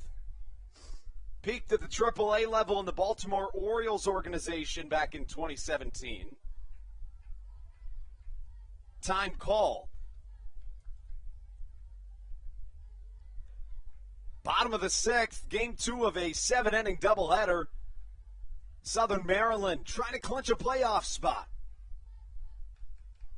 2-2, well struck to the left side. Should hang up a little high, though. There goes Courtney Hawkins, who grabs for out number 3. Before we sign off, let's touch up on that playoff standings. If the Blue Crabs win today and the York Revolution do too, well, then Southern Maryland would be in the playoffs. If the Blue Crabs win this game and the next, the Blue Crabs can also find the opportunity in the playoffs. Be right back on the Hometown Real Estate Broadcast Network, right here on your home for Blue Crabs baseball.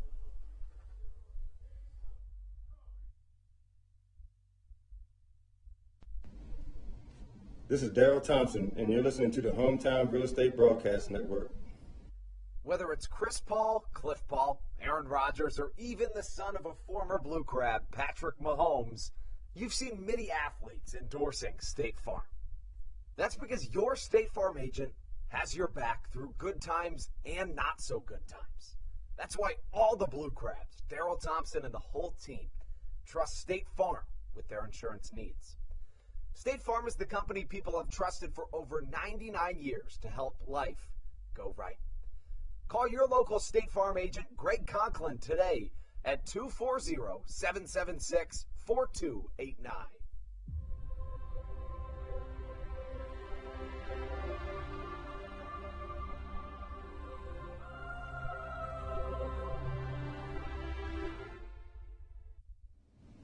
This is Patrick Baker, and you're listening to the Hometown Real Estate Broadcast Network. Here we go. It's what we play 120 games for in the month of Crabtober, right here at Regency Furniture Stadium. Andrew Banstra joined by Matthew Hargrove and Brandon Casera from the Bayonet Press Box.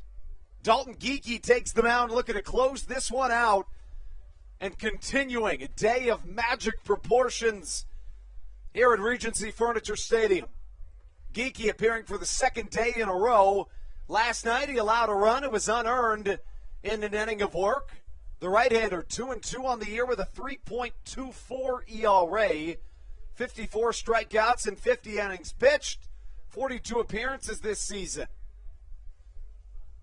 Not a lot of save opportunities for Geeky, but he almost has to be used in this save situation with Matt Latos shutting it down in game one. And as I say that, actually, Matt Latos is starting to throw a little bit in the bullpen.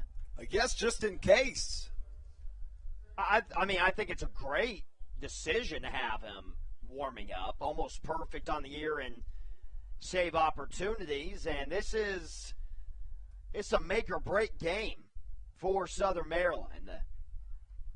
I would completely agree. And for Geeky, he'll see the 8-9-1 of this Lexington lineup. It starts with Chris Fornacci, pinch hitter on deck. First pitch from Dalton, just a touch high. Got to get out number one. Most important out of the last inning. Just lets everyone calm down. We've had discussions about this. Against Lexington back on August the 14th, as Geeky comes up and hits the right-handed hitting man in the box. It's the same guy that had the whole discussion earlier about being potentially hit with the ball as Latos takes off his sweatshirt, prepared to come in this game if he needs to. I guess that's making up for it, but just 8-9-1, you got to make sure you shut down that bottom of the lineup before you get into the dangerous, top-heavy Lexington order. And that brings up a pinch hitter right here in the pitcher spot for this Lexington Legends squad. Get a number on him in just a moment, but first, talking about Geeky, the right-hander, trying to come up clutch here. This one misses outside. It is Christian Correa, who we saw in game one. And Correa had a home run a couple hours ago. I think Geeky's on a short leash. Matt Latos is warming up faster and faster. A ball and no strikes. Geeky swinging a miss. Big one as Christian Correa, his at-bat continues. Back on August the 14th, Geeky in 3 innings against the Lexington Legends in a relief appearance. He got the win, striking out 7 batters in 3 innings. The 1-1 on its way from the right-hander, number 32 with the pink jersey. A long wait in the pitch. Fastball just a touch upstairs, 2-1 the count. Just all fastballs right now, and dominantly all of them staying well above the zone. Geeky's missing there. I mean, that's the last spot you want to be missing. The 2-1. In there for a strike, a huge pitch as the count evens at 2-2. See, and I think with the electronic strike zone, there's an instance where you actually won't get that called a strike as with a regular umpire because of the way DeLuca caught it. I would really agree with that. It's a really good point. 2-2, trying to get him to chase with a curveball that misses. 3 balls and 2 strikes the count. And I know if you're Geeky and a Blue Crab fan that, 3 balls and 2 strikes, you don't want to give Correa anything right down the middle. And you're maybe thinking, hey, Geeky should throw that curveball once again. but he's only thrown one curveball. He's still trying to get a feel for it. You got to go with the fastball, and you kind of have to throw it right down the middle because you don't have any room to work with if you walk them and try to paint the corners and have it second and first with nobody out. See what Geeky comes with on the payoff pitch to the pinch hitter Correa. 3-2 incoming. Right over our heads in the Bayonet press box. And you knew this last inning would not come easy. Game 2 of a doubleheader. Southern Maryland trying to clinch a playoff spot here on a Saturday night. Can't do it immediately after the conclusion of this game because pertinent games are still being played that have to do with Southern Maryland's odds, but this very important. 3 balls, 2 strikes, 1 on, no outs. Geeky with the 3-2 once more. Line drive right up the middle, and Collier fields off a bounce. A walk and a hit. Flip the lineup back to the top. I beg your pardon, a hit by pitch and a single. No Stan Clyburn peeking out of the dugout yet, however. Still no outs. Runners at first and second. Coming up to the plate, Darian Sanford, who will almost certainly show bunt. Looks like we're getting a pinch runner at first. It's number 18, Breland Almadova, running over at first base for Correa. This is really tough because Sanford is most likely going to try to get this bunt down the third base line. But the thing is, if you're going to try to get the lead runner out, then that means Nathans has to be covering the third base bag and Geeky's got to make a play. But if the play's not there, then you got to make a strong throw over to first, and that's already causing problems because of the speed by Sanford. See what Geeky goes with here to Darian Sanford. He does show bunt. It's up in the air. Can DeLuca make a play? Yes, he can! What a play! And what a pivotal moment in this ball game as Darian Sanford, one of the most sure bunters in all professional baseball, bloops up a bunt attempt and now one away with runners on first and second. Corralling that one. I think Stan Clyburn is seeing if Matt Latos is ready to go. That's going to be it for Dalton Geeky. A almost miracle out for the Blue Crabs.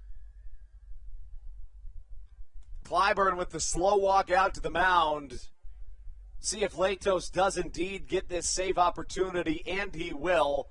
We'll have everything you need to know for the MLB veteran when we come back on the Hometown Real Estate Broadcast Network.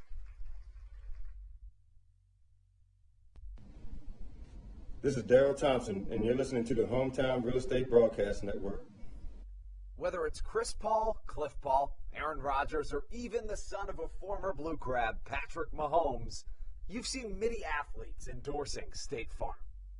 That's because your State Farm agent has your back through good times and not so good times. That's why all the Blue Crabs, Daryl Thompson and the whole team, trust State Farm with their insurance needs. State Farm is the company people have trusted for over 99 years to help life go right. Call your local State Farm agent, Greg Conklin, today at 240-776-4289.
Matt Latos, and you're listening to the Hometown Real Estate Broadcast Network.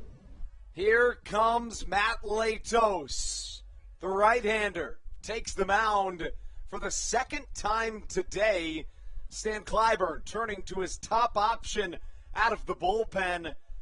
The reigning Atlantic League reliever of the year, the 9-year MLB veteran. That man takes the mound, and he's trying to pull off a very pivotal Blue Crabs win. It is a save situation for Matt Latos, although he's not accountable for the runners at first and second. Up to the plate stands Cole Sturgeon, I should say. Runners at first and second, one away. Latos, the pitch, in there for a called strike, dotting the corner. Wouldn't want another guy on the bump with the season on the line. Latos appeared earlier today and appeared yesterday. A combined 2 innings, no hits, and a strikeout. The 0-1. Big swing, beautiful splitter from Matt Latos here on a Saturday night, trying to pick up a doubleheader sweep and start this series 3-0. And Sturgeon was so out in front of that off-speed pitch from Latos. No doubt almost he brings it again, especially already being up 0-2. Number 41 takes the mound for the third time in 24 hours. Off-speed pitch fouled to the right side. 3 times in 24 hours is Matt Latos trying to lock down a game. Now Sturgeon was timing that off-speed curveball up a little better on that last offering from Latos. He can throw another one. He does have room for it on 0-2. Maybe get this one down in the dirt, and if you get no swing, then you set him up for the high fastball. Sturgeon 1 for 3 today. Hands clapping here at Regency Furniture Stadium. Latos looking for the save. The 0-2 incoming. It is the off-speed. It gets away from Joe DeLuca, and runners will advance to second and third. Things just got a lot more serious here in Southern Maryland. Yeah, they did, and man, that wild pitch basically takes the bunt out by Sanford away. You can almost have the idea it wouldn't be any different if Sanford were to get the bunt down and you just throw him out at first. But I like the call by Matt Latos to get it down in the dirt. Infield comes in on the grass. Cole Sturgeon at the plate. A ball and 2 strikes. Latos on the mound. The pitch. How about it? Alex Crosby with a dive. He gets it in his glove, which lands on the first base bag, and it's out number 2. Alex Crosby making a web gem look easy and keeping this one intact here in the biggest Blue Crabs game of the year. The ball wasn't hit hard, but if Crosby is unable to get a glove on it, a run is definitely scoring. It either would have hit off the base or gone into right field. Either way, we would have at least had a tie ball game. Some of the plays that we have seen in both the games today have been stellar. Courtney Hawkins comes up to the plate. Latos with 2 away here in this top half of the 7th. Final inning of regulation here in Waldorf. First pitch swinging, fouled. Out of the glove of DeLuca, and the count 0-1. Man, right from the jump, I thought that was definitely in and out of the glove of DeLuca. I certainly did too. Home plate umpire doing a good job of... Yeah, DeLuca was pretty calm about it. No balls and a strike. Courtney Hawkins up to the plate. Matt Latos on the mound. The pitch. Fouled to the right side, 0-2. He's thrown them 2 straight fastballs high in the zone. Now we'll probably see a splitter or a curveball low below the zone in the dirt, and if it is, DeLuca has to be what he's been the entire homestand, and that is that brick wall. No balls, 2 strikes. Here comes Matt Latos. High fly, probably out of play, and it will be. So the tension continues building here at Regency Furniture Stadium, where you could almost hear a pin drop in between pitches. Every fan on the edge of their seat right here at the Reagan Waldorf. It's that nervous energy that you just cannot beat in the month of October. That's why we play the game. Crabtober continues. Matt Latos on the mound. No balls, 2 strikes. The right-hander on his way. Swing and a miss! Courtney Hawkins goes down swinging, and the Southern Maryland Blue Crabs pick up a massive win.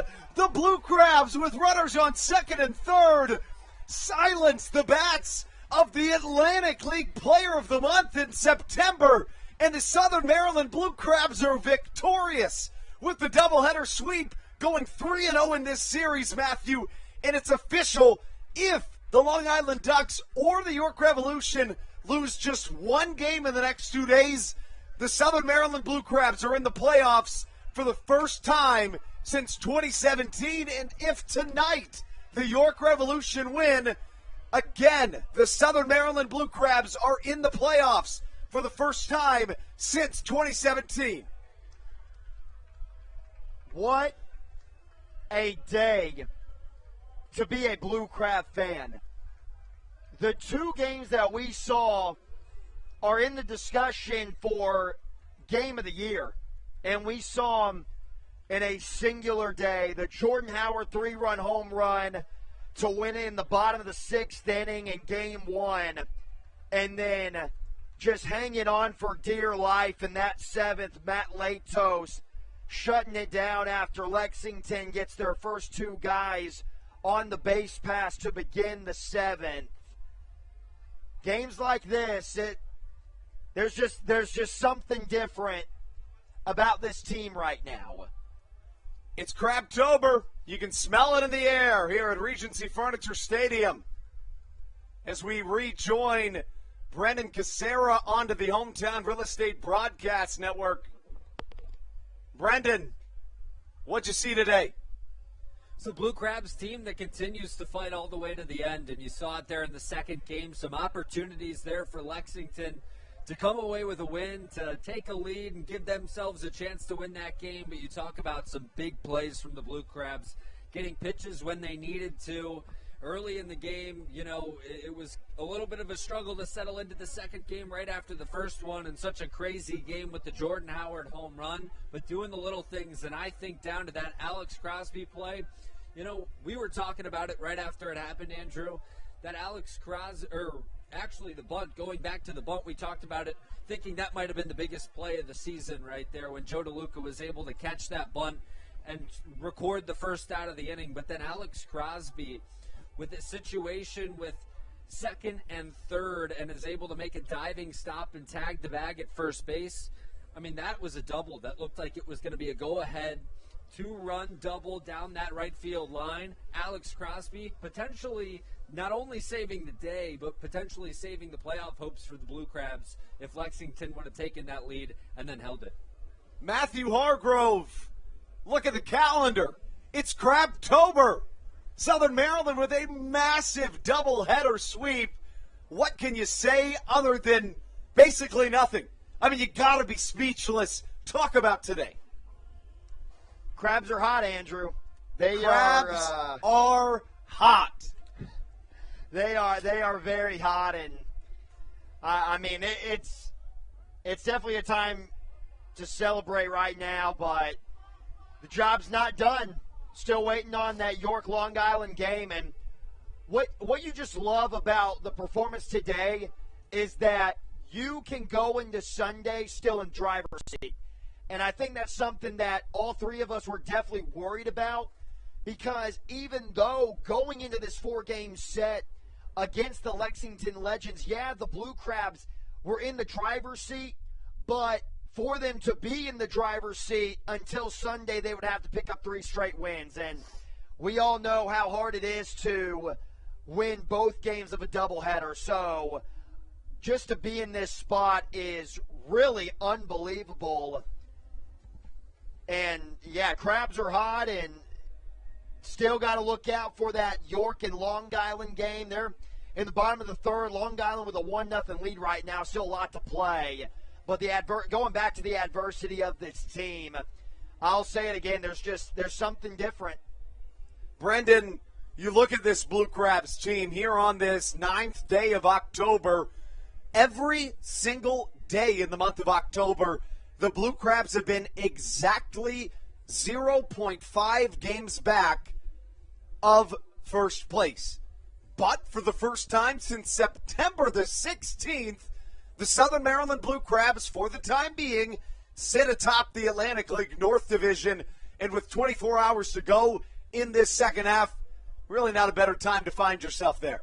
Yeah, and it feels like it's one of those situations where things are just working out in the Blue Crabs' favor, and it's going to give them a chance to get to that postseason play. It's been a tough last couple of weeks. I know we've gone through the different scenarios of the Blue Crabs getting the postseason, and we've gotten frustrated because it's like there's no movement, there's no more clarity week in and week out, day in and day out as this team continues to play. But now, you know, we had clarity coming into the week as to what needed to happen. The Blue Crabs just needed to win 4 games to get in the postseason. They've won 3, and they have an opportunity to take Long Island out of it tomorrow with a win without even worrying about Long Island.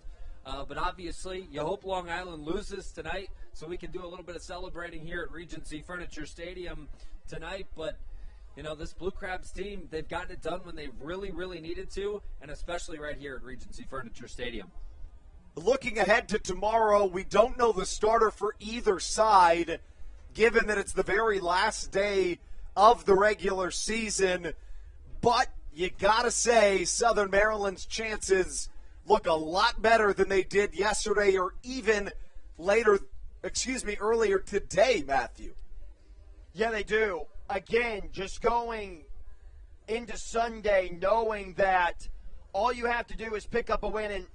And really, if Long Island picks up a win tonight, I know that it would be nice to clinch a playoff spot tonight, but just going into Sunday and knowing that you are holding what your fate is, essentially, it's just got to be a good feeling. And the pitching rotation, I don't know what Stan Clyburn has for how he wants to approach it out of the bullpen, but I have to imagine everyone except for Adrian Cook and Daryl Thompson will be good to go for tomorrow.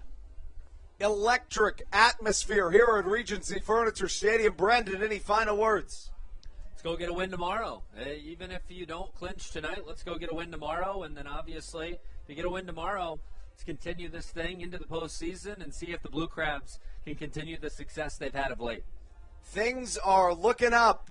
Game 1 of this doubleheader saw a go-ahead 3-run home run for your Blue Crabs all the way in the second to last inning, and then here in the finale, working out of a jam, backs against their walls in the bottom of the last inning. Southern Maryland Blue Crabs pick up 2 ginormous victories here on the Hometown Real Estate Broadcast Network. Tomorrow, same time, same place, pregame show at 1:40. First pitch at 2 o'clock. Stay tuned to our social media this evening. We'll announce if this squad ends up taking home their title this evening. To keep a close eye on that Long Island-York game, if York wins, we're in. We will see you tomorrow right here on the Hometown Real Estate Broadcast Network. Signing off for Matthew Hargrove and Brendan Casera, I'm Andrew Banstra, telling you it's Crabtober, folks, and the Crabs are hot. And leaving you with one final message. Let's go Blue Crabs.